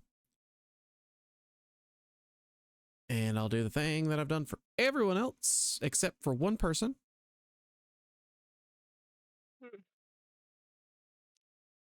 I don't know if you currently have D&D Beyond up. I did. Hang on.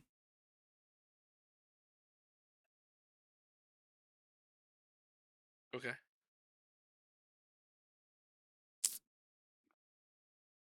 And you step through into this extravagant, huge tavern that you are pretty sure has no way to exist, but there are just tables full of patrons. There is a round bar in front of you that looks as if it wraps around just in a complete circle. There is a dark elf behind the counter who is masterfully just kind of pouring drinks, serving food to patrons. There's some loud stomping going on as you see you're actually able to see in the background a stage where there is a there's a female orc basically up there like square dancing, but it's instead just more of stomping the ground as she kind of dances around. I'm trying to show, there we go, chat. You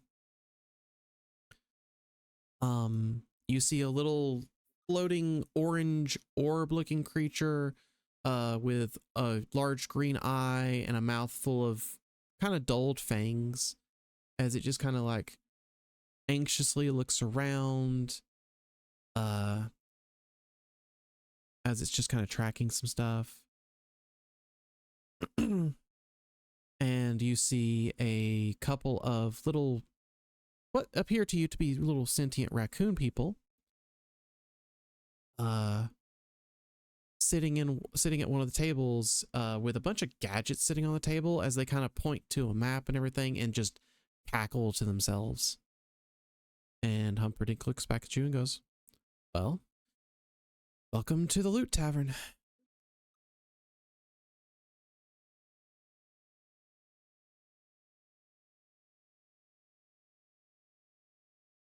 Do you say anything? I am in awe of the tavern and its many things. Ah, there's the shock. All right. Well, listen, sweetie, here, Loot has already given me your room key, and he puts a key in your hands and closes your hand around it since you were just kind of in awe. If you go upstairs, Kind of snap back out of it now. oh, okay. If you go upstairs, there will be a hallway that splits. If you take the left hallway, you'll see a door. That key will bring you to your room. Don't worry if someone else uses a key before you. It's not the same room. Promise. Okay. I'm sure you've had a bit of a shock here. Go ahead and go up to your room, freshen up, and then we can get you to meet everyone.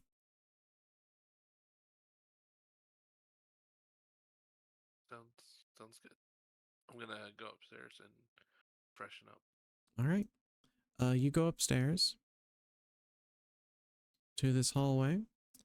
At the end of this hallway, you're able to see, like, whenever you come to this split in the hallway, on your left, you're able to see just a single door at the end of the hallway.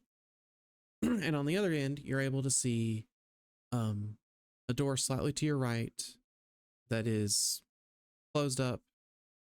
And down the hallway, there is another doorway that appears to be closed up for now.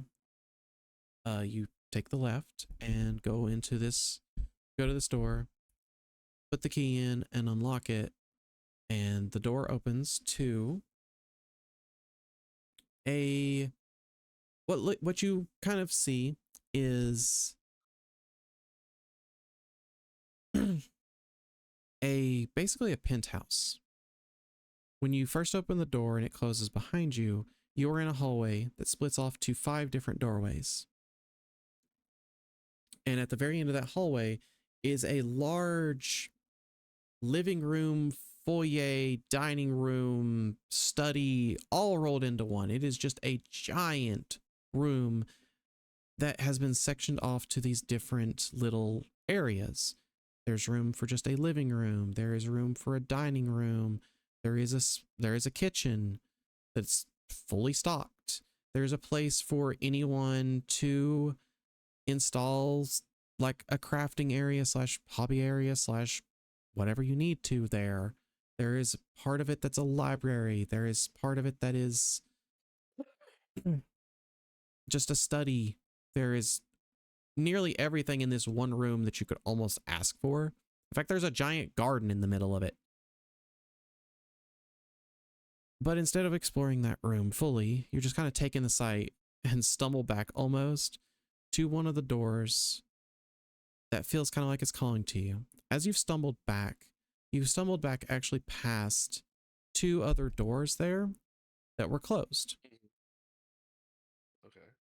And the other three in the hallway are, or the other two in the hallway that you aren't drawn to, as you look into the rooms, they kind of just, the door is wide open. In fact, there's no door on them. And you're just kind of seeing a blank cream colored walled room. That's kind of it.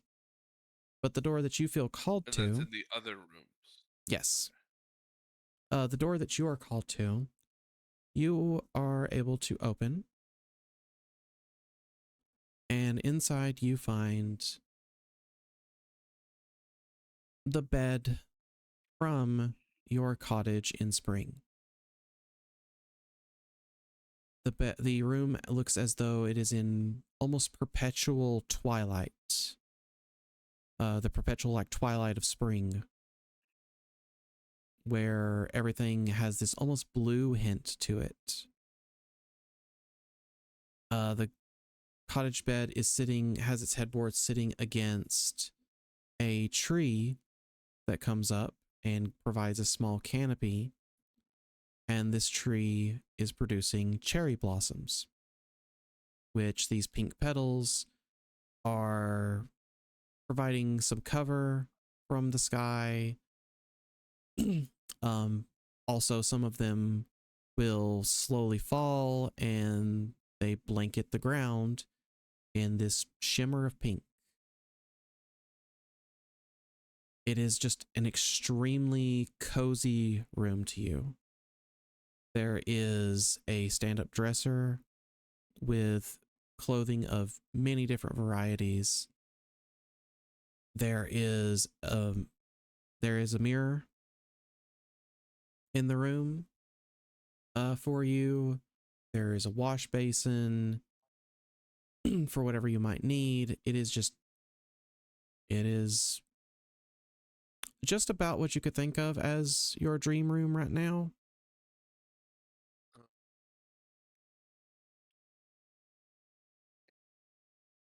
And you are able to just close the door behind you.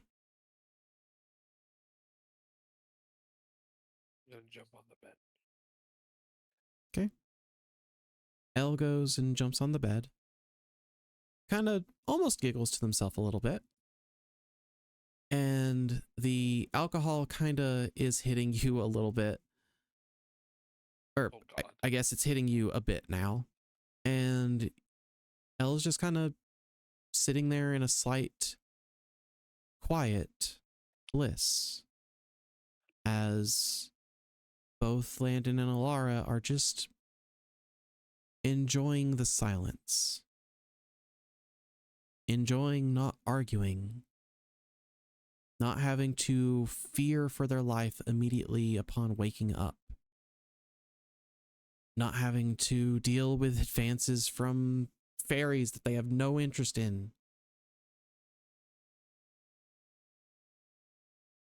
Just the soft, comfortable feeling of this room and this bed. And they fall asleep. And that's where we'll end episode Elara. Yay.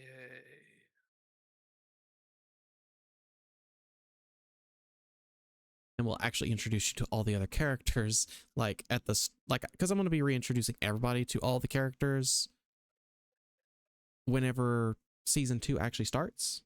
But you know, What's the timetable on that?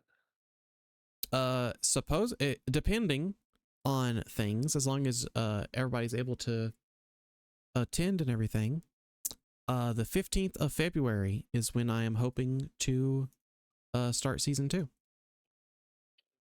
I don't want to alarm you, but on my Discord it has like people and what they're playing. It says Yoda's playing League of Legends. What's up with that? I don't know. Yoda might have played League of Legends. We must save them. They are in danger. I see that Yoda is currently playing Baldur's Gate.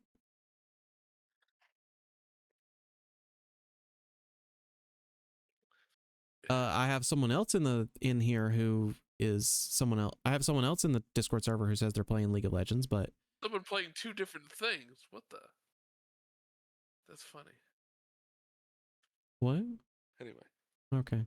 It says that Grim is playing Borderlands and 14. I only see 14, but that's hilarious. Yeah, that's weird.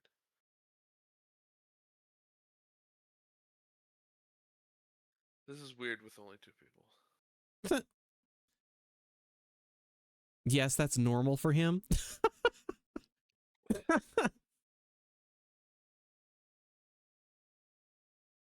It's okay, Kay. Adriana will eventually get a wholesome ending. Because her one shot is not technically, or her one-on-one session is technically not over. Mostly because it's rolled into Sage's. Dun dun dun. She knows this. We can go through and create that Warhammer if you want, by the way.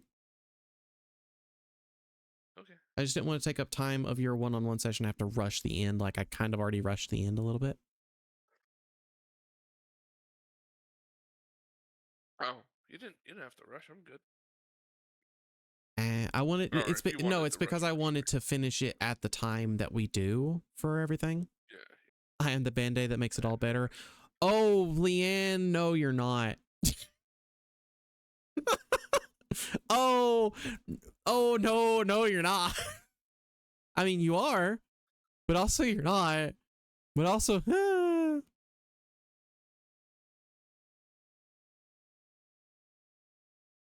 Red, I finished writing Sage's the stuff I needed for Sage and her stuff, and oh my god, that is going.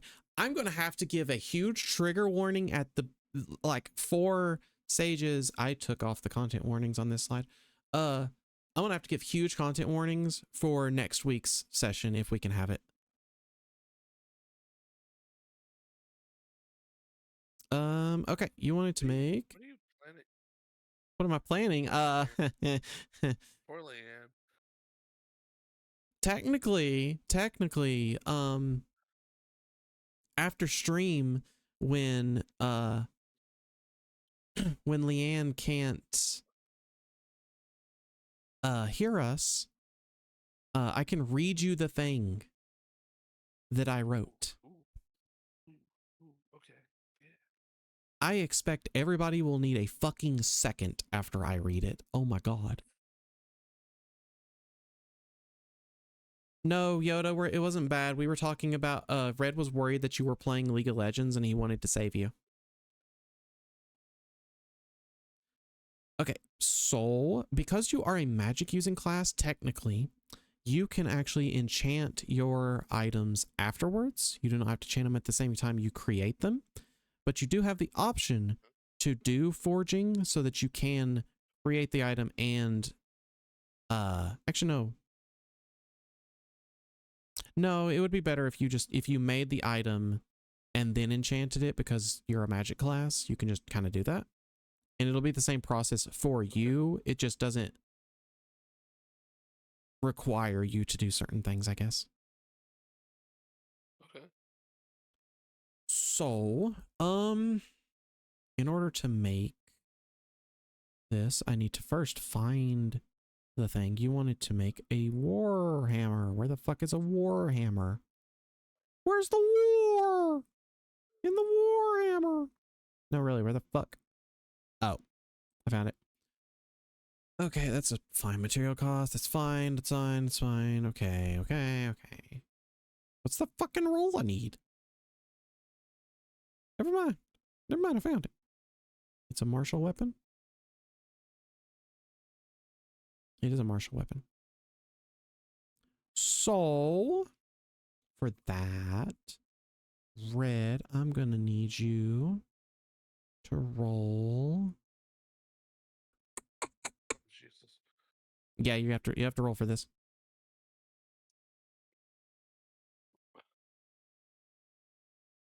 That's fine. I need you to roll a strength mason's tools check for me, which means you just basically you're going to roll your strength and add your proficiency modifier because you're proficient in mason's tools.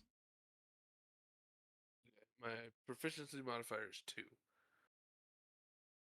Right? Oh, right. You also level up to 9 at the end of this. Okay. Is my proficiency gonna go up? I think so. So Your proficiency says it's a plus 3. oh, okay, maybe it's plus 3. I forgot. It's the one thing I don't like. I have the proficiency or the attack bonus because that's what they used to call this shit. Yeah. The modifiers memorized, but for 3.5, not for this. So I always have to fighters, for instance, get it every level up. Yeah. But clerics and other classes get it every 2 level ups. Yeah, no, you have a plus 3 proficiency bonus. Unless you level up and then change to a plus 4, but I don't think it does. Don't think so. Actually, to be fair, I had music create his at level 8, so I should probably have you create yours at level 8. Since you said you wanted to be able to make it before we finish the session or whatever. I don't think it's gonna matter. Probably not. Luckily, it doesn't take you long to. Oh, hey, it changed. I rolled a 6, man. You rolled a 6 plus your plus your strength plus your proficiency, which is a 13. Woo! Fucking rolls, man. That is slightly unfortunate. I hate this game. I keep telling you, you gotta pay for your fucking subscription. I know. Wait, can I use a spell? What, guidance? Enhance ability. No. Wait, okay, so you technically can. However, how long does that last? Well, let me check. Because you can use it, but it has to it has to last just as long as your crafting does. To an hour. An hour? Yep, you touch Nope. a creature, choose strength. Oh, really? Really? Because a warhammer takes 8 hours to create, and you must have the spell must last the entire time.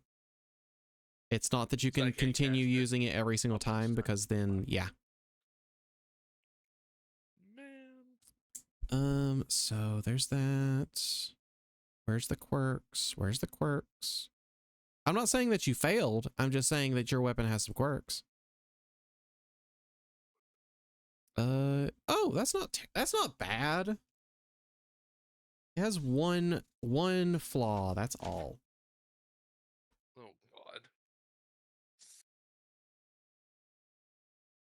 I want to try again. No.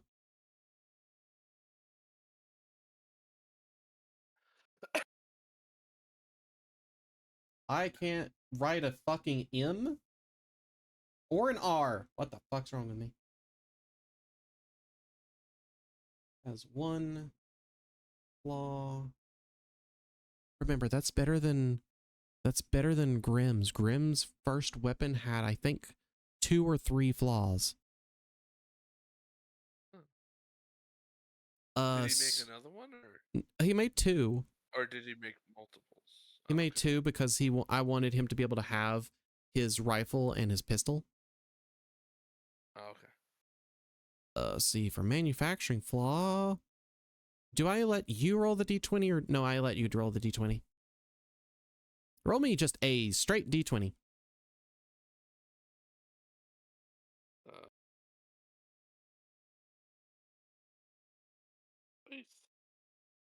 Now, is this a kind of a thing where like high is good, low is bad, or is It does not matter. Randomness. Okay. 4. I still can't roll above a 10. 4. Oof. Okay. It unfortunately has poor handiwork or shoddy handiwork. This item is not well made. If this item is a weapon, it has a -1 penalty to its attack and damage rolls. Fucking wonderful. Which means it's a warhammer. So basically you'll have a +6 to hit instead of a +7. But it'll deal more damage if you do stuff, I think. So I made a can I just like Holy buy a warhammer and have one that's not bad? Technically, yeah.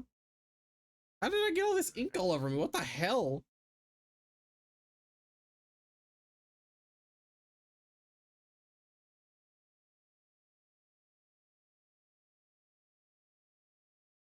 I got ink all over me somehow.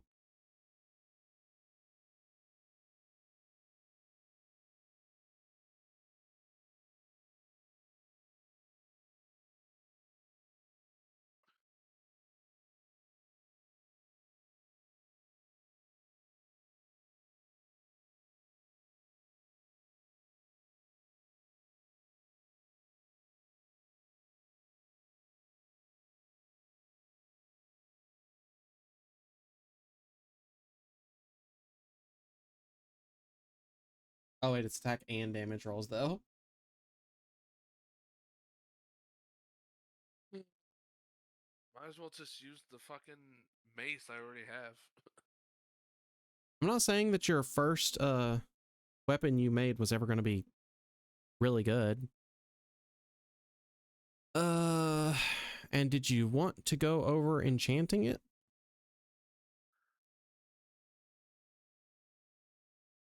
I mean, it's kind of like bad to begin with, so I'm not gonna. I'd rather just like enchant the mace that I already have. Okay. And try to like get another one later, maybe. I don't know.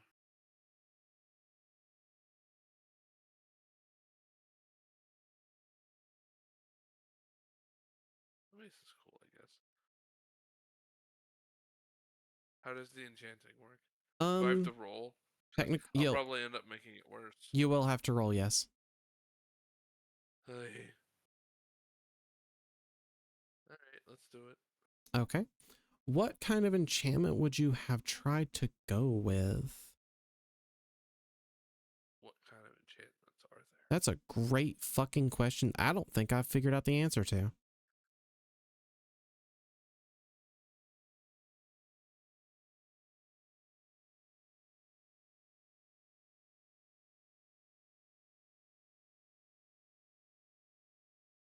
Let's see, for weapons, for fucking weapons. There we are. Let's see. Can't do that. The fuck is this?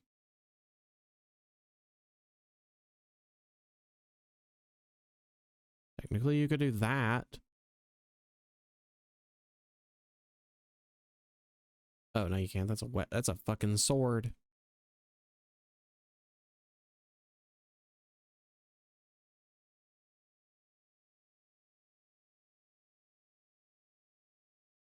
Maybe.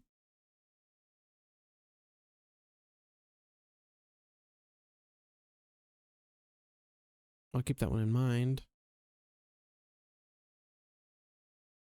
You can easily make a +1, probably a +1 weapon.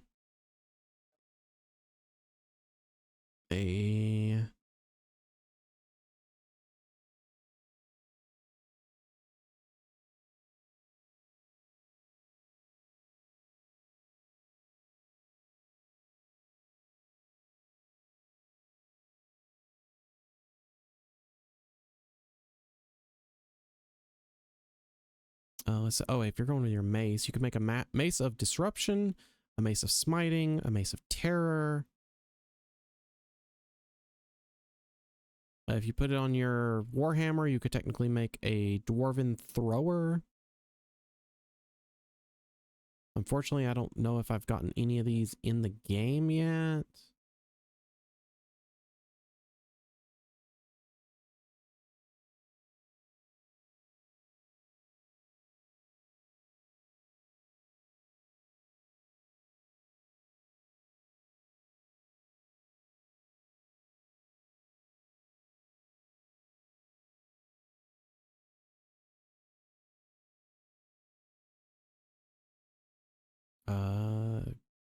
Probably can't do that one. That was a lot of value. Like a vicious weapon. I don't know. What was the kind of mace I said? Mace of disruption, mace of smiting, mace of terror.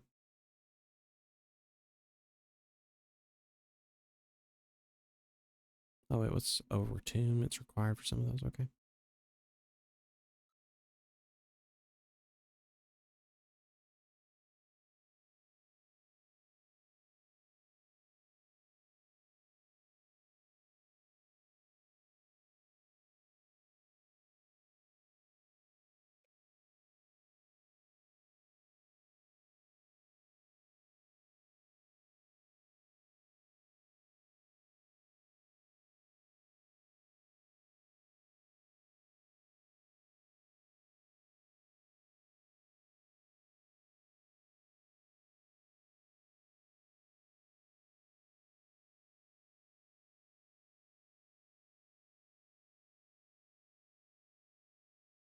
I need to wash my hands.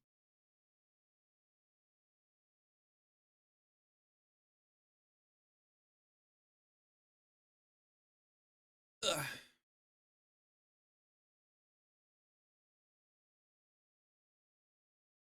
I go to a base of smiting. Mace of smiting. Okay.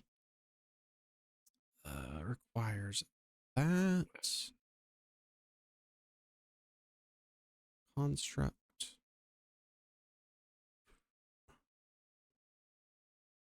So I need you to roll me another d20.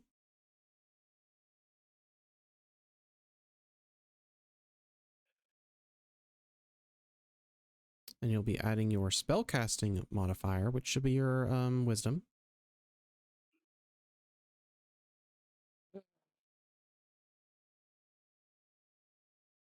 Altogether, it's 12.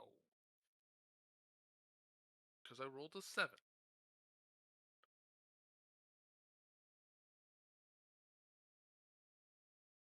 Okay. Are you proficient in investigation by chance?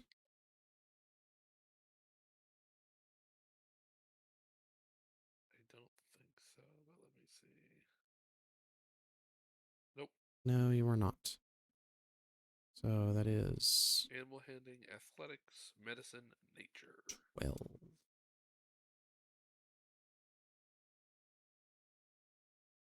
Technically, you can make it into a mice of smiting. Mice of smiting. A mace of smiting. I like smiting mice.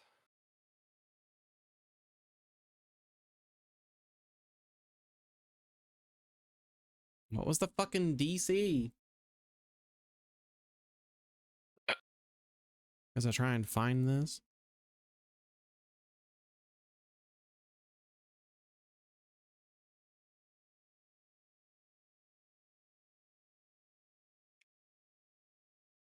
Oh my god. What the fuck?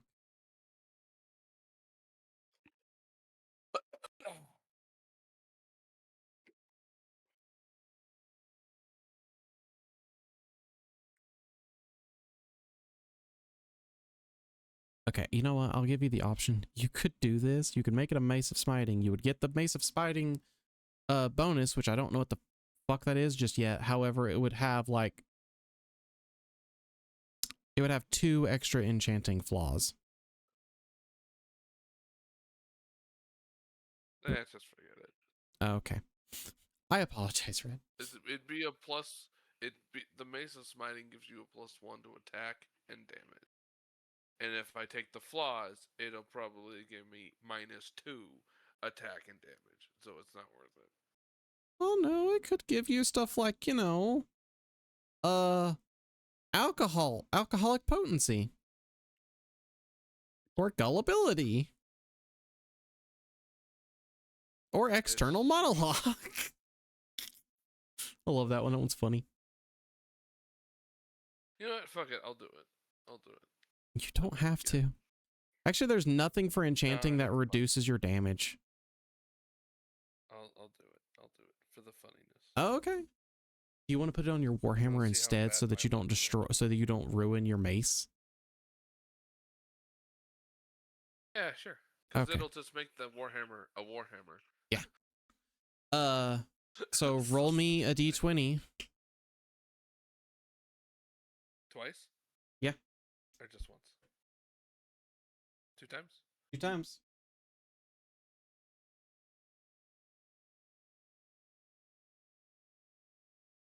Motherfucker! What? A 16 and a 20. Uh, I hate this fucking game. I hate this fucking game. I hate this fucking game. I hate this fucking game.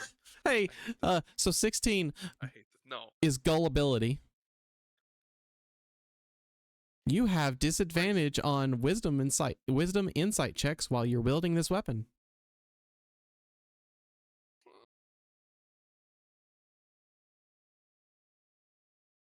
Whatever. And then 20 is forced attunement.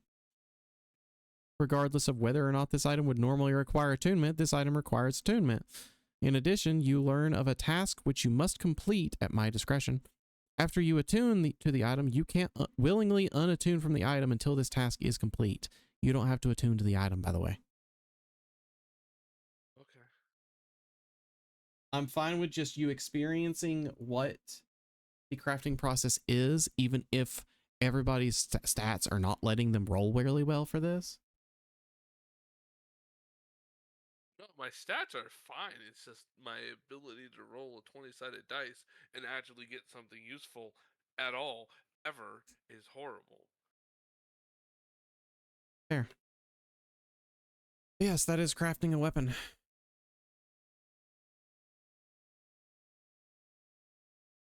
So with that, chat, I'm going to go ahead and let you guys go.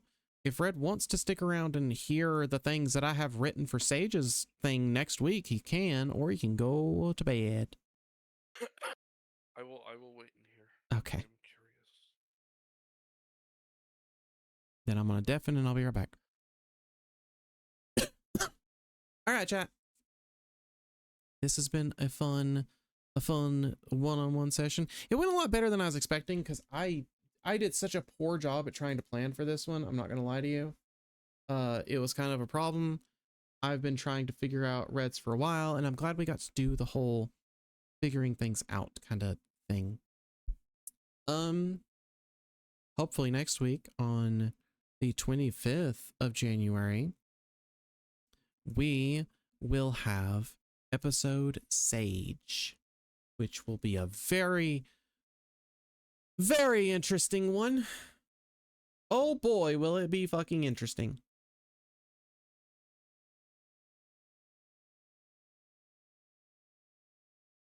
But until then, I believe this next Saturday, I think we are going to return to Cartographer's Lost Logs, so look forward to that. And then hopefully next week, we'll do episode Sage of Witchlight. I'll let you guys know if any plans change. We're also about 4 weeks away from season 2 of Witchlight starting.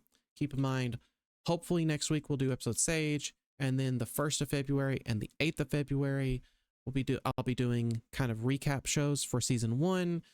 We'll just talk if any of the adventurers want to join and just chat it up with what's happened, with little details they remember, with even theories or something like that. Y'all can feel free to pop in. It's not required at all. I'm just going to be in there. I'm just going to be in the Discord, basically talking to stream. If adventurers happen to pop in and want to talk about it, we'll do that. Either way, enjoy. And then on the 15th, we'll start season 2. Please look forward to next week's episode Sage. Hopefully you look forward to Cartographer's Lost Logs this next Saturday. If it happens, again, I'll let you guys know as I find out my schedule, which I don't believe I have anything yet. No, that's a message from the other day that I need to take care of. Yeah. Until then, chat, I hope you guys have a great rest of your day, great rest of your weekend. Be good. Also, really quick, I realize I'll see you guys hopefully tomorrow night or tomorrow evening on Starberry Moons' stream as we try and get through more of Resident Evil 6. Come check her out. Come check us out. All that fun stuff. I will see you guys later. Take care of yourselves. Take care of each other. Stay safe. Spread love. Spread positivity. Love you, chat. I will see you later. Bye, chat.